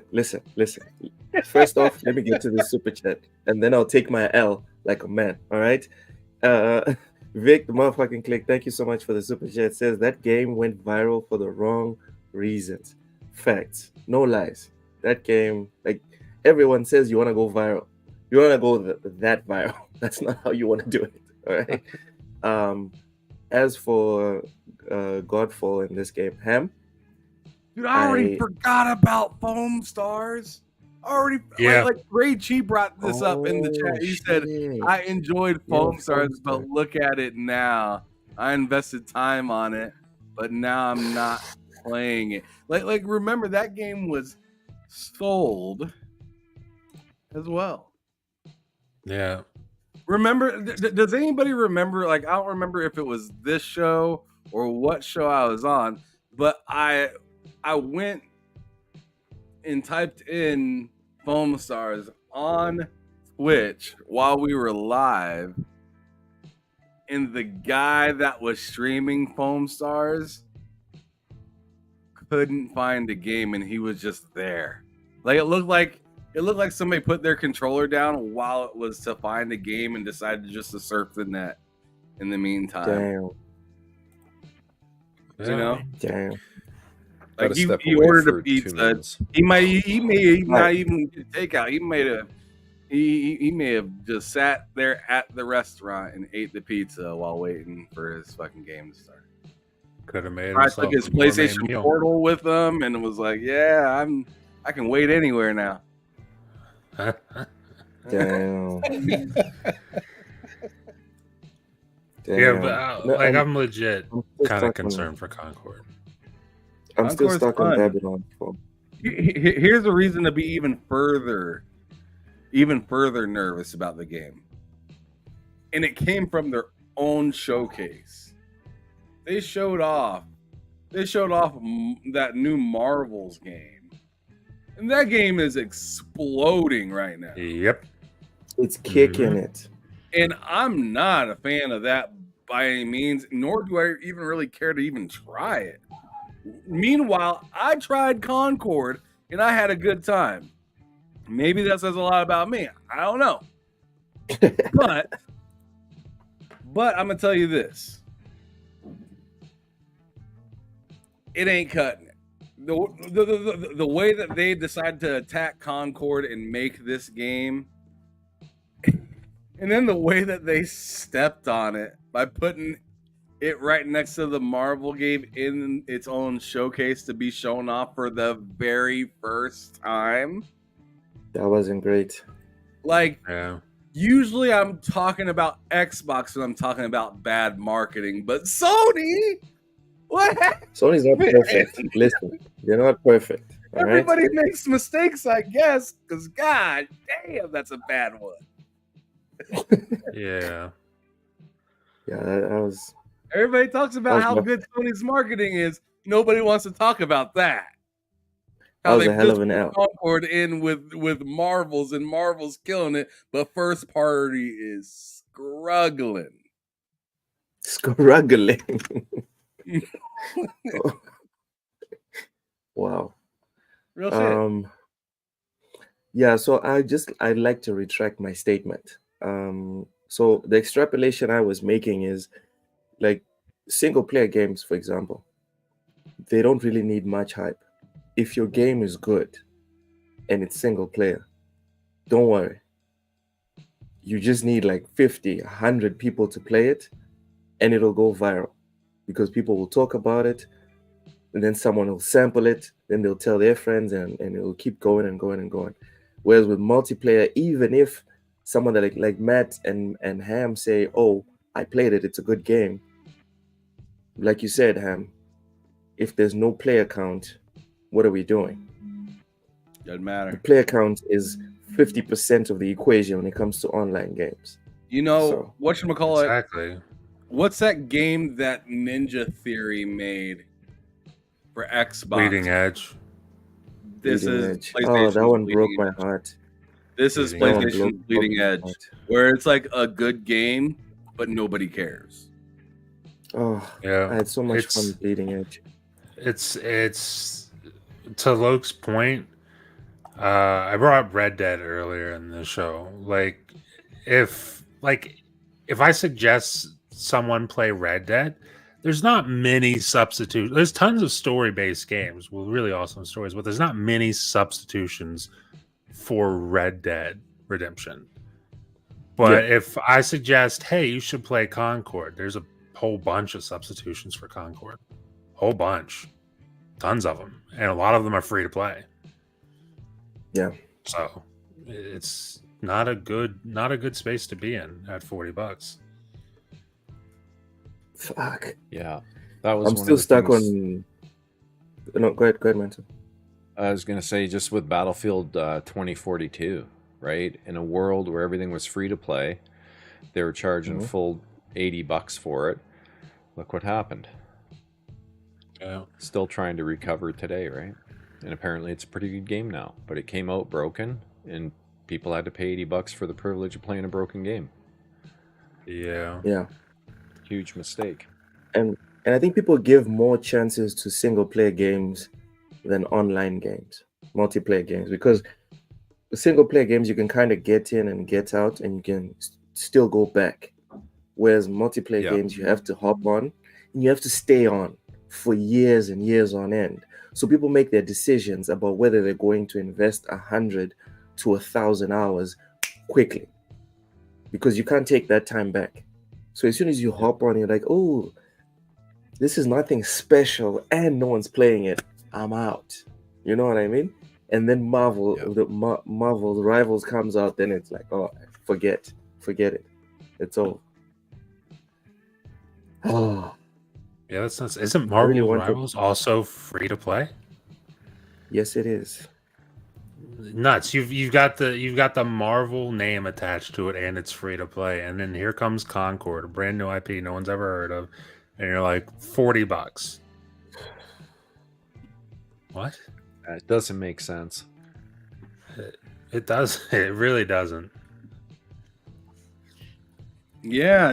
Not even to mention, that's free to play. Mhm.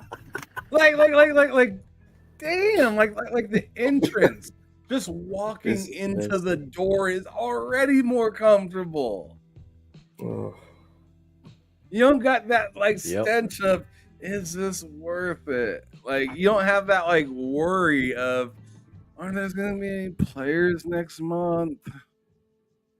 Dude, not to mention we're talking about all this, but let's forget about the fact that if you are someone who spends $40 on Concord, and you end up, don't really like this. Good luck getting that money back from Sony, because you won't. You will not. That money's gone. So well, depends, because it's still Sony publishing. Bad news all around. Yeah, I don't know. It's just bad, man. And it stinks. I hope it does well, and I hope they succeed, because it's a new studio. It's their first game, and I'd rather not see them die after only getting one shot to make something. But we'll see. And I kind of liked the look of those characters and the idea, right? Richie says at least they save money from the campaign. They should have just made a campaign, guys.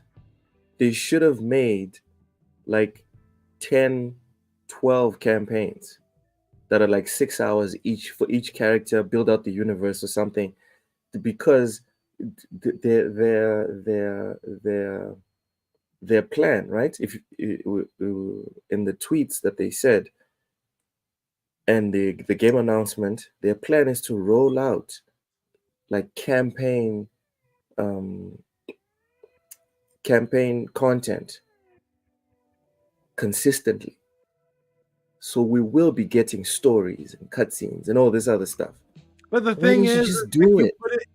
But like, who cares though? I would have cared. Like, are we still? We're still talking. Like, just refresh me. Are we still talking about Concord? Yes, we're still talking about Concord. Because I kind of floated off for a moment, and now I'm back, and I'm just like, wait a second. Did he just say, but there's stories? I just had to make sure that we're still talking about Concord, right? Because that game doesn't tell me care about the story. That game tells me to care about the story as much as Exoprimal did. If you ain't really big into the gameplay loop, who cares about the story? And if you don't have any kind of attachment to the characters and you're learning about the characters from the story, and you have like 12 characters or like 15 or whatever the hell, it's like, what the hell is going on here? And then at the same time, it's just like, who cares? Like, I'm not playing this game for a story. Like I do. You are, Loke. I can't. You are the few of the many. There's no way you're booting up Concord for the story. Look, there's just no fucking way. You're gonna play that game. No, you're gonna play that game. Play no a way. couple. You're gonna play a couple matches of that game, Loke, and you're gonna be like, "This isn't worth pacing the story," because it's just not a game. It's that's such a weird balance, man. You're like coming for my neck with this one. Jeez. I just think it's such a weird balance. Like I didn't really love it that much in Exoprimal that I had to keep just grinding away to get more pieces of the story. I'm like, dude, just make a story piece of the game and make the and then make the multiplayer part of the game. In my opinion, you're doing yourself a disservice by making them one thing, because now it's like you got to have enough players to progress the story. If you have that thing set aside as a separate thing, well, now we have Halo Infinite. And if this game dies, well, then people can still enjoy it and talk about what was. Once Exoprimal dies, once Concord goes or whatever, we see Babylon's Fall. See you later. Who cares if he had a story? We even see Destiny, right? We even see Destiny that doesn't even give you back some of its content that it previously had. And that's one of the reasons I can't even get back into Destiny anymore. I see Mike and Matt playing it, and I'm like, oh man, I want to play with those guys at the same time. But it's like, dude, if I were to hop into it now, I don't like knowing that there's a chunk of the story that I'm not going to ever be able to get. That's fair. because it's unaccessible. Yeah. I mean, I The day missed they out on started like 3 taking- DLCs because of that. The day they started taking the content away that I paid for, that was the start of the end for me. Buddy, I told him and Mike, I bought the $100 version with the first 2 DLCs at launch and the Yeah. base game. Me too. I stopped playing for a little bit, for a while, around like mid 2018. So I missed the 2 DLCs. And then when I came back, I found out, oh, they've been vaulted. Oh, and we're free to play. So it's like I spent $100 on content that I didn't need to spend $100 on. Yeah. I just didn't need to. It sucks. It's a really shitty way to handle that. Okay. All right. Don't come for my neck. Let me finish. I at least the way like the way Mortal Kombat set it up, to where it's like a story, and you're kind of playing the same, like you're playing the game as if you would be playing as if it was online, right? It's just 2D fighting. Same with Tekken. Tekken did the same thing, right? It's just 3D fighting. It's the exact same game.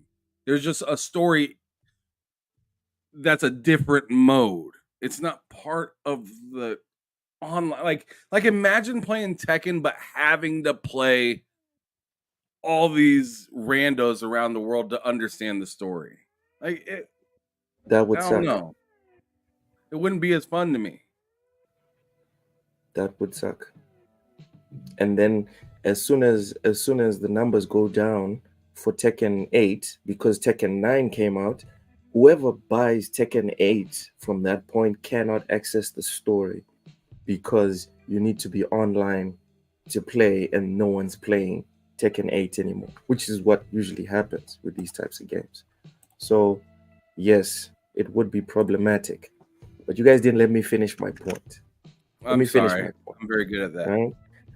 So what I was trying to point out is they clearly created a story. They created a universe. They are working on a story. Why, instead of doing this, why not just make that single player game, sell it to us at $70, and then we could keep it moving? Would that be so bad? And then you could take all these characters and then make short little Call of Duty stories, 6-hour campaigns for each one of these characters. I would pay $70 for that. A decent shooter on PlayStation. I would pay for that. I would Matt, too. mental. Am I crazy? I mean, if it was Killzone or Resistance. No, if it was Concord, in the world of Concord that No. we've seen so far, you wouldn't pay for that? Well, no, because what I've seen so far is it doesn't, like Cam said, it doesn't ring like, wow, this is an amazing story that you really need to get immersed into. It doesn't, like, I don't get that at all from the little cutscenes they showed us in the beta. I know they said, hey, we're weaving story into this. I felt the same way about Halo's multiplayer back when they were trying to weave a story with cutscenes like every other week into it. It's like, I played the campaign. It was really, really good. I don't care about this multiplayer story shit. I really don't. Is it still going on? No, they stopped doing that once they realized that nobody cares about it. No one gave a shit. Call of Duty still does it. They do, and it's so annoying. Every time I boot up Call of Duty and I have to watch like a 50-second cutscene for like Warzone, it's like it's garbage. For online? Yes, every season they introduce a new cutscene. Yes, it does. It's terrible. Yeah, it's super annoying. It's super annoying. I don't like it. Yeah, it's pretty annoying. But like, I see what Matt's kind of saying, because I heard this argument from David Jaffe earlier. I watched a little piece of his show earlier, because he was talking about Concord versus Marvel. Is it Marvel Rivals? What is it called? What's this game called? Yeah, it's Marvel Rivals. Okay. So what's the card game called? There's a card game. Yeah. There's a Marvel card game that's like Sun super popular. something. Midnight. Snap. Oh, Is it Snap? okay. Sorry, doing Midnight Suns. Oh yeah, Marvel Snap. Yeah, Midnight yeah. Suns Yeah, is what I mobile was one. thinking Because of. the I'm just trying mobile not to get them all mixed up because there's so many damn Marvel things, right? Snap Uh, Snap is the mobile one. I think they Okay, even so- won an award at the Game Awards. Right, and that had that guy that was fucking That was nuts. super amped on Yeah. it. These graphics are amazing. But anyway, so The only Marvel, reason we remember it, like, for I being totally honest, see so he where did Matt's his job. coming from, because when you ask Matt about like, you know, seeing cutscenes and stuff like that through a game, he brought up, what was it, Resistance? That you said? Yeah, like if they brought back Resistance and told a story in that universe, or Killzone, Stop right or there. whatever. Yeah. Stop right there. He brought back something that has history. The reason that Yes. something that the reason that Marvel's Rivals is doing as good as it is, even though it's not my type of game, and even though me and Matt were able to hop into Concord and have a good time, because it's not really our typical type of game, and we had a good time with it. But at the same time, people that like that genre are looking for enough familiarity to then move to something else. It's kind of like when WoW was bad for a little while and people hopped over to Final Fantasy. They didn't hop over to something brand new that they never heard of. They hopped into another established brand that already is. So it's just like Marvel has history right now. I feel like people were looking at like, oh yeah, Overwatch with versus Concord. That's good luck, Concord. I think Overwatch is more or less looking at Marvel's Rivals and thinking like yo, they're using an established IP against us. We're not worried about Concord. Concord's not established. They can barely even keep people playing the game.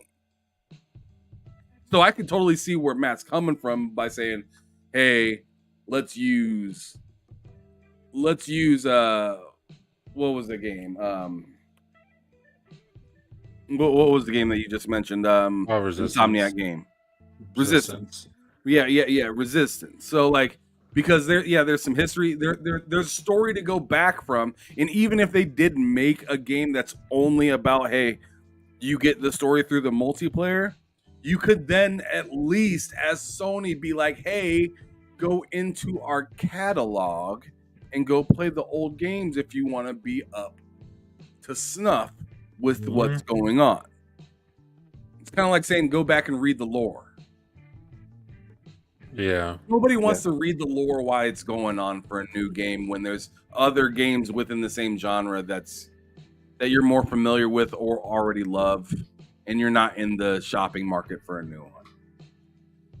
And this game is super. I don't know. They didn't make it available to everybody, and that's the new jam right now, is being available everywhere to everybody. Marvel did it.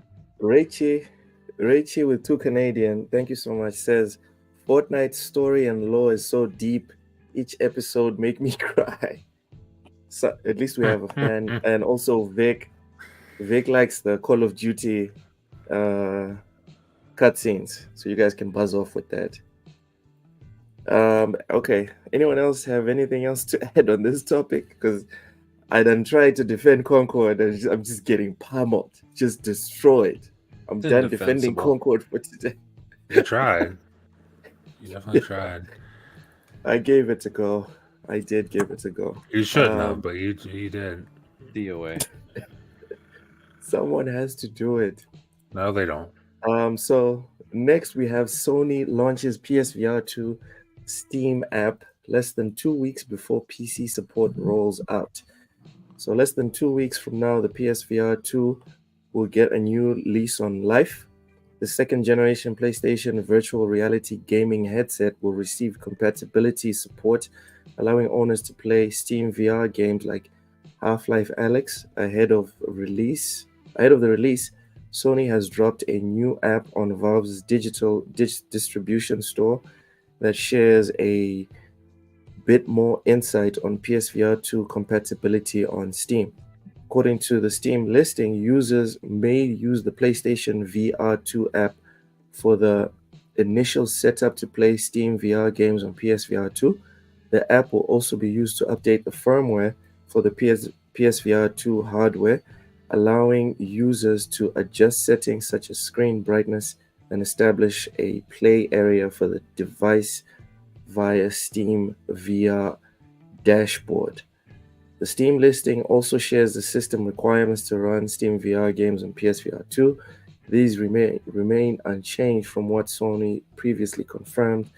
To get the best performance, the company recommends that your gaming PC rig be equipped with an NVIDIA GeForce RTX 360, an AMD Radeon RX 6600 XT, or a newer GPU such as the RTX 40 series. I don't even know what that means. Ham Solo, GPUs. Graphics you were the card. one losing it. You were the one losing it on Twitter today because of this announcement. Yeah, I saw you post something about but they don't even let you use VRR. Please tell us. No, not why VR. this thing I is was talking like about HDR. HDR.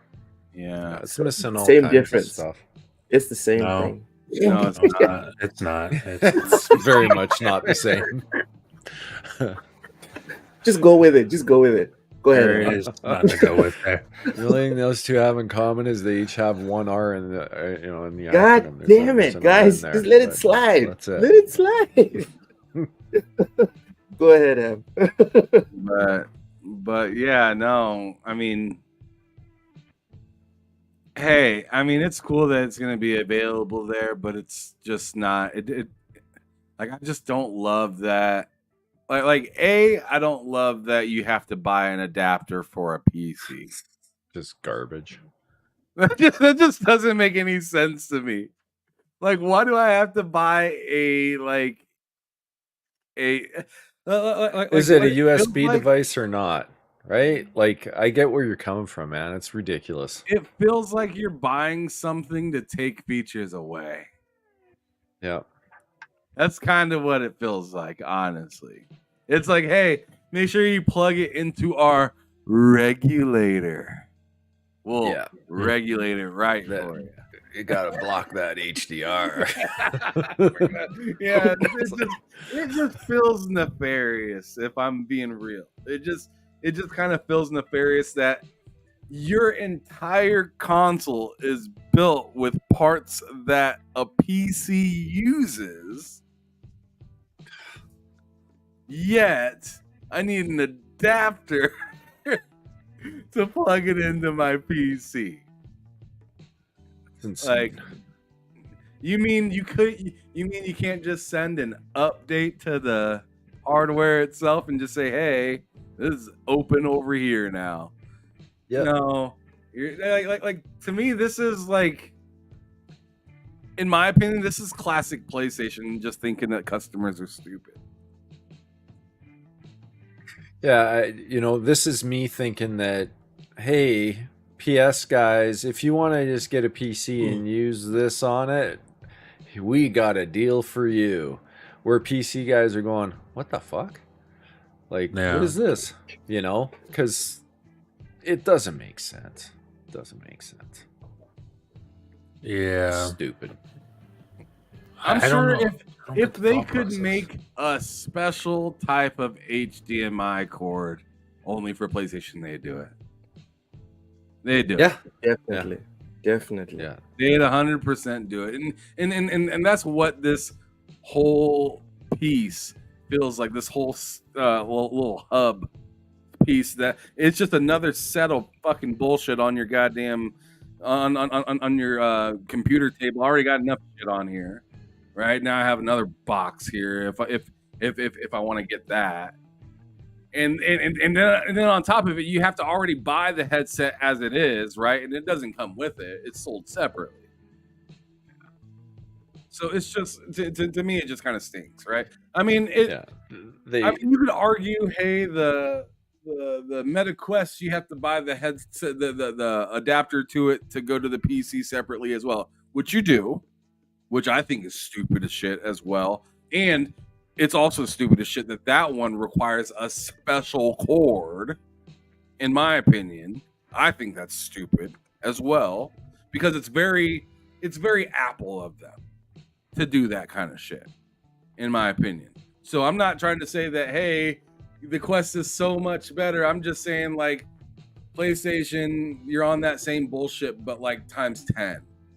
like you can at least find a knockoff version of the cord they use for the Oculus for like 15, like 10, 15, no more than $20, right? You have to buy this for how much did they say? Like $60? How much did they say this adapter was? I think it's like 50, 49 or something. I don't know. That's too much, man. It's stupid. Insane. Yeah, Let's it's see. stupid. PlayStation, And I mean, VR, you could almost adapter. stomach it maybe if you didn't get a downgraded experience. You know, then okay, you know, that starts to make maybe a little bit of sense. You know, because I think the headset itself is pretty good. $60. So it is 59. Oh, jeez. So Do you see gotta, it right there for yourself? So you got to pay money Crazy. to That is get insane. less. Mm-hmm. And see, that's How where did- the issue lies in That's this whole shocking. thing. As much as people That's- want to tell you, hey, but you know, If you it's don't- available there. Just If you do don't that. know that it's less, if you don't know that it's less, you're just gonna go and buy it. The thing is, most PC gamers, the people that this is marketed towards, They know. know that it's less. They know. How They're to aware turn of a it. W into an L, Yeah. right? Like It's it's just stupid. Oh shit. this feels like Mental hinted at it. I think he just straight up said it, but this feels like them. He said it. Kind Yeah, of- they think we're this- done. This feels like them kind of easing PlayStation players into PC. Where it's like, because this isn't for PC players. If this is your whole strategy here, this isn't for PC players. This is for the people who are on PlayStation and are seeing the moves you're making. Like, well, maybe I should just build a PC. Sure, go ahead and build a PC. Give us $60 for your PC, PSVR 2 headset and everything. Then you can go ahead and play on PC. It'll be just fine. It'll be fantastic. You don't know any better. But like, no primary PC players looking at this like, wow, that's a great deal. It's a really good deal. No. That's dumb. Well, like, That's- see, I'm gullible enough. Like, I would have been gullible enough to be like, sure, I'll pay the stupid $60 if it was able to do what it came with or more on my PC. If this little box had to sit on my fucking desk and it was like, hey, I can do what the PlayStation can't if you have the power. Then I'm looking at this the opposite way, like, wow, they're hooked. They're giving me like I don't understand why they didn't like have it like that and market it almost like that. Because then you almost feel like as a consumer that you're like getting more than what you paid for, but you're probably just getting the same that you should, right? It's kind of like Game Pass, right? Where you pay the what, like 15, 20 bucks. You pay the 20 bucks now, right? You pay the 20 bucks now and you have all of these games. You feel like you're getting way more than you deserve, right? But depending on the player you are in reality. If you don't play that much video games, you're really just getting ripped off. Yes. You know what I'm saying? So it's just like, I don't know why they didn't come out and have, and it just kind of speaks to me, this whole generation for Sony. They just feel like they're a step behind. Like, even though they are technically like leading in front of Xbox or whatnot, I was going to ask. their moves don't reflect that currently. Their moves reflect somebody that's walking in quicksand. They're See, years that's where I behind on many disagree fronts. because go ahead, Mentor. Go ahead. Their ecosystem, they're years behind on many fronts, right? If you look at simple integrations and the way things work, I mean, I like my PS5, but it's lacking in a lot of ways.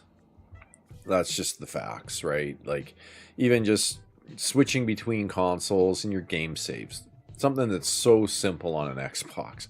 You don't even have to think about it. Cloud saves just work. I load up a game that I haven't played since the 360 era. There's my game save. I can play it 20 years later, and it just works. Where's that? You know, PlayStation's so far behind on that front. I mean, I don't know. They just keep doing dumb shit.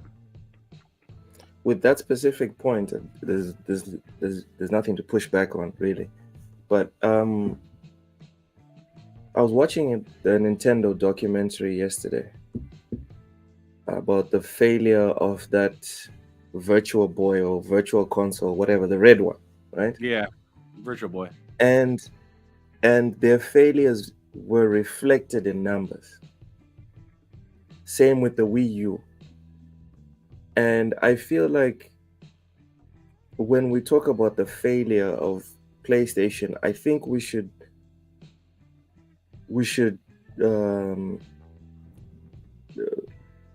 include the context of it's not failure in the traditional sense, because in the traditional sense they're putting money in and they're getting way more than they've been putting in.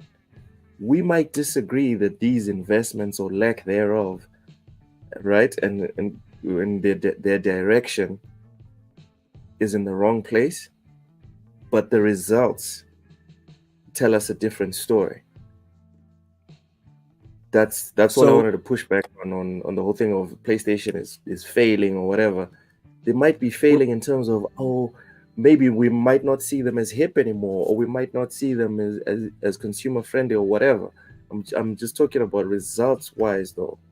When it comes down to brass tacks, I'll put it this way: PlayStation's failing, and I can only speak for myself, for the simple fact that as of this moment, I have zero interest in a PS6. I have none, not even remote interest. So they failed. They failed you specifically. Exactly. That's why I said I can only speak for me. Okay. Yeah. Okay. Yeah. So where PlayStation's really winning is in mindshare and marketing, right? Yes. Everybody knows PlayStation, especially once you leave North America. Xbox isn't even on the radar. I mean, I've said it before. I know parents that their kids have an Xbox and the parents call it a PlayStation. Because that's the mindset, right? Even though it's an Xbox. And until Microsoft actually wants to spend money, they're always going to be behind on the sales front. But if they actually went out and really pushed and said, look at what we have, it's amazing. This is what you get for your $20 a month. And all you need is this plastic box to just make your dreams come true when it comes to gaming. They would start to take over mindshare. But they just seem to have zero interest in that, especially like the comments from their one marketing person in Europe said they have no budget. That was abysmal. Right? Like, how ridiculous is that? It's insane to think that a $3 trillion company is gonna, sooner just give up on Europe than spend a little bit of money to give it the good old college try, and see if they can actually make some inroads. Because I think we all know they've got the games behind them now. Like, if you take that showcase and just build an ad with that and just plaster it all over TVs and everything, you can put it on billboards, everything in Europe, people are going to go, holy crap, look at that. Those games look amazing. Maybe I should get an Xbox, right? Dude, Doom. imagine them I've aggressively tried telling marketing Phil in Doom. those same meetings. They don't listen. Or they say we'll take it under advisement, and Yeah. then nothing happens. In fact, No, it the is budget insane gets though. cut. Like when you think of it from the outside, it just seems insane that they got a head of marketing for all of Europe, and it's really tough to get any money to try and market stuff here. To me, it just gotta kind of look at- speaks to.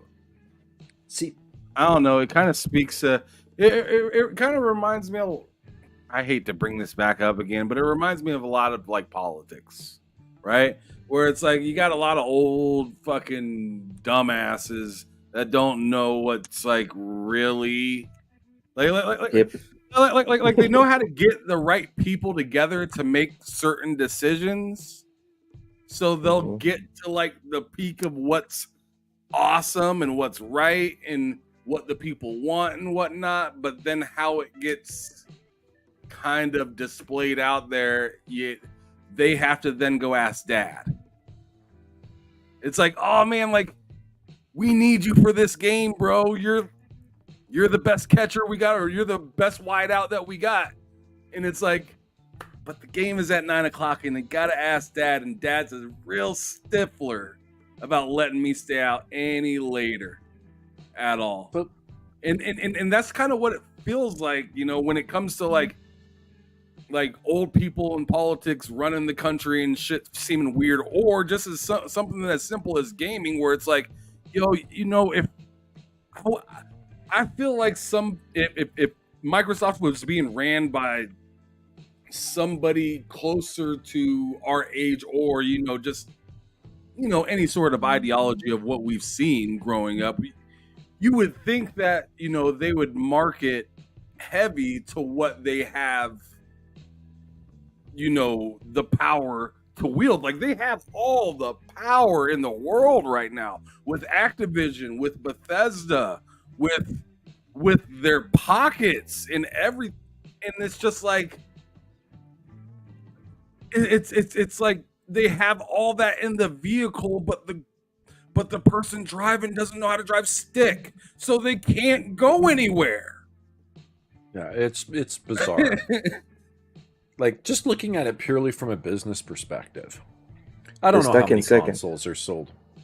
Sure, I don't know how many consoles are sold in Europe, but what's the console market, like 250 million or whatever? Let's pretend Europe's 100 million consoles potentially. Xbox is selling 5-10 million of those. If you look at the business opportunity itself, like let's say Sony's the incumbent, they own 80% of that market. That's a massive opportunity for you to go in and steal business. You already know that there's a market for it because people are buying that stuff, right? It's like you think of it in cell phone plans, right? You have all these different cell competitors, and you move into a new marketplace where you've never been before. The world's your oyster.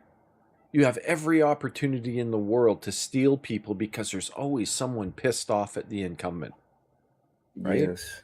And you've got an opportunity to steal all those people that are pissed off just because you're new. I don't get it. I don't get why they're not putting the effort in. It seems like nothing but opportunity to me. But whatever.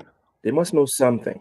They must know something, because if there's one thing we all agree on, and it's ironic, but it's the one thing every single gamer agrees on. Podcaster, YouTuber, PlayStation fan, Xbox fan, Nintendo fan, everyone agrees on this one point. Xbox has shitty marketing. Yes. All the build up. Sorry, I stole the thunder. I apologize, man. I knew where you were going with that. Well, actually, you added to it. You added to it. One thing that I've come to realize from being a person that's been around Microsoft since I've been born, right? I mean, we've all been around Microsoft for a very long time. We've used it many different ways. Yeah, in some way, shape, we've seen it evolve. The one thing that we do know that they have, as well as what you just said, is and it kills us sometimes, is time. Yeah. They have a can wait lot. it out.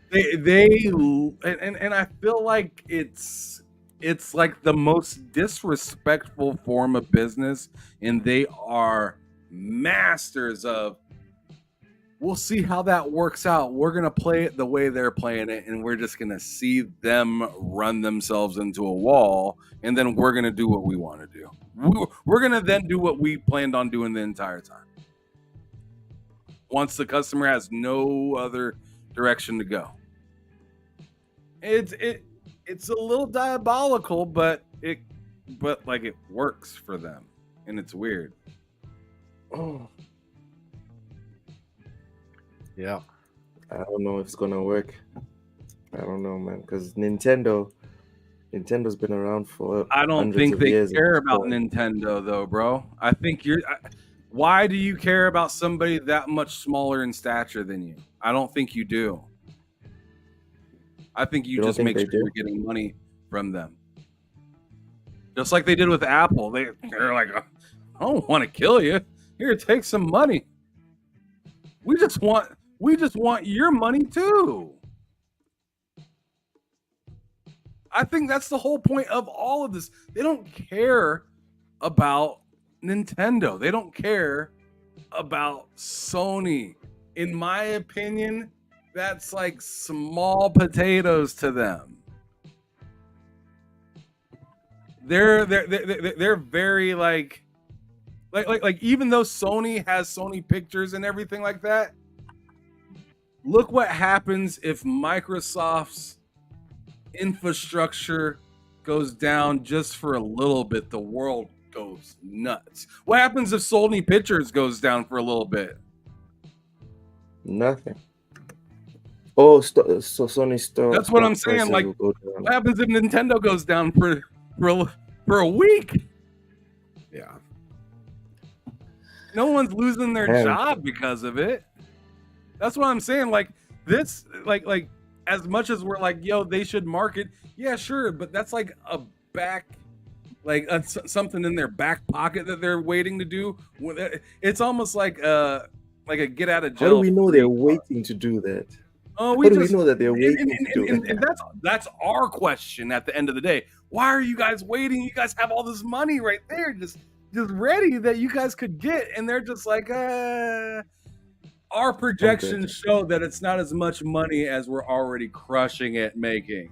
Like, it's just like, dude, like, it's just so frustrating to watch.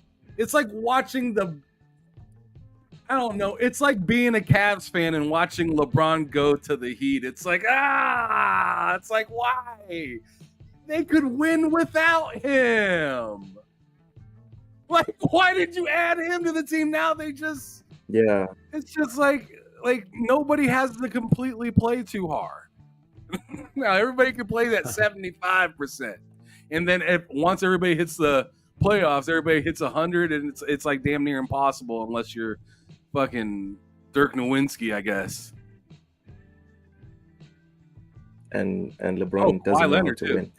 Kawhi Leonard too. Sorry, it's Kawhi Leonard too. Yeah, Kawhi. The Lords of Iron are holding the line of Microsoft Live. We are safe. All right.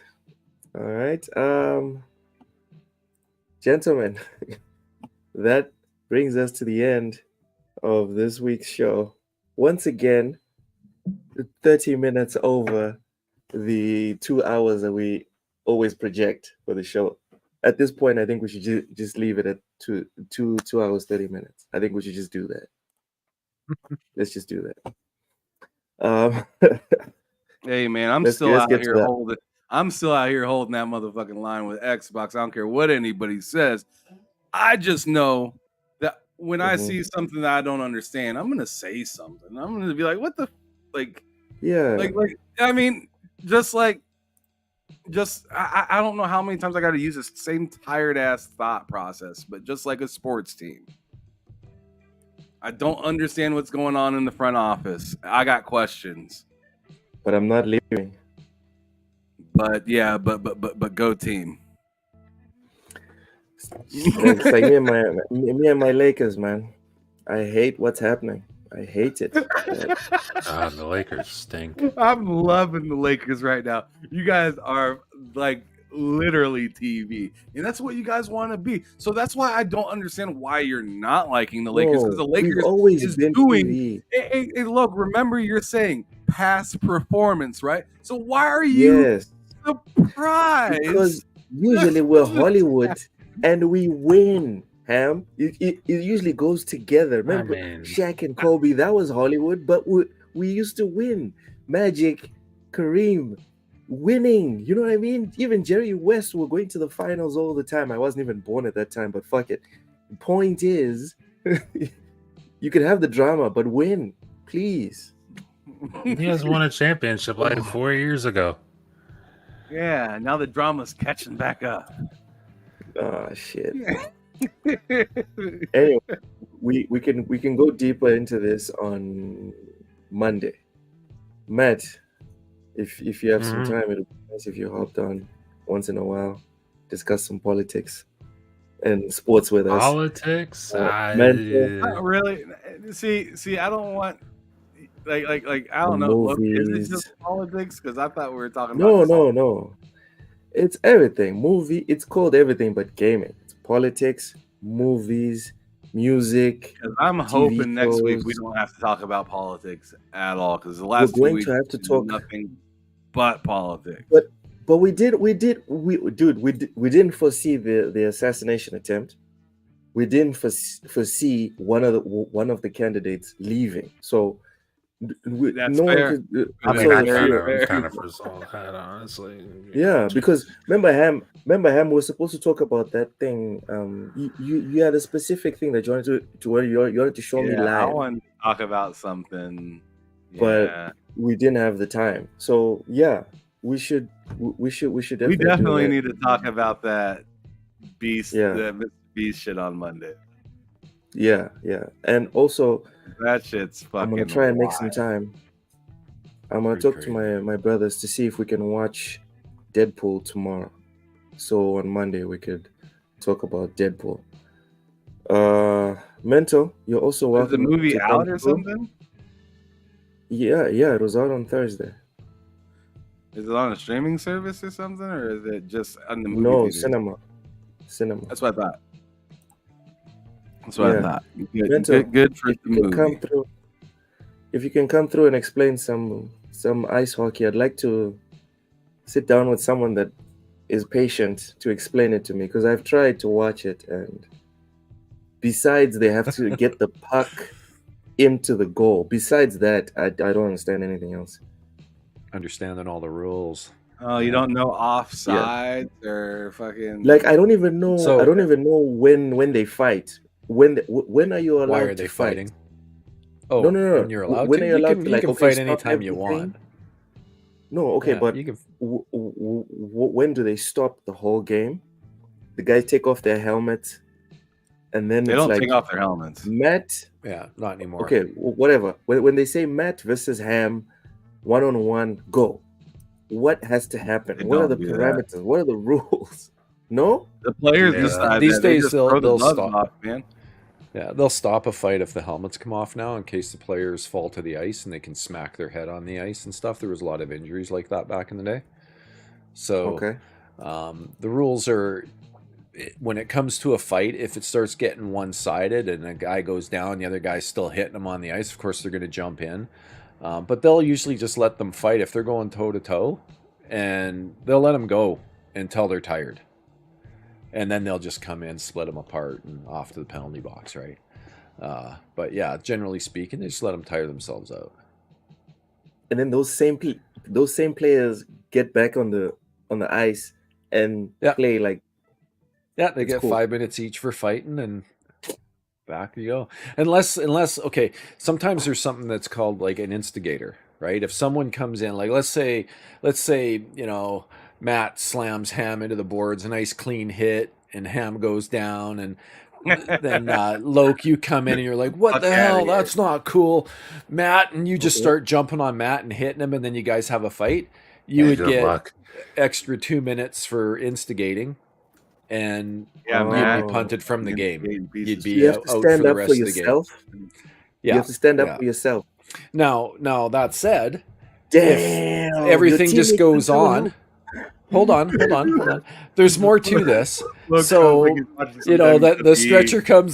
stretcher comes out, takes Ham off the ice, but you're the enforcer from the other team. What will happen is, like, 10 shifts later, the coach will throw you out on the ice when Matt's out there, and then you'll go up and you'll say, "Hey, buddy, saw what you did there. Let's go." And you drop the gloves, and then you you'll can get fight. your ass kicked. Yeah, then you can fight, and it's okay. But if you come storming in right when the event happens, then you'll get the instigator. It has to be strategic and organized. Yeah. And Matt will be expecting it. Whenever you take out a star player like Ham and he's out for the rest of the game, you can expect that the enforcer's gonna come out and you're gonna have to answer to it, even if it's a clean hit. Yeah, that's pretty common. And it might even be the next time you play. It might not even be in that game. Then your coach says, "Now it's your turn to get your ass beat, Loke. Get in." You know what? Let's carry this. Tell Loke to wait till next game so we can both get his ass. Get his ass at the same time. Just T-bone the dude. Like, I'll go low, and give him you go high. Stomping. Good we'll luck. T-bone him. So we'll T-bone him. One will go low, one will go high. Just what we should do, Loke, him out. we'll do like a joint watch session. We'll watch a hockey game together. Yeah, do it on Discord. Remotely. There We can do that. I'll stream one of the games, and then you can ask me questions while we're watching.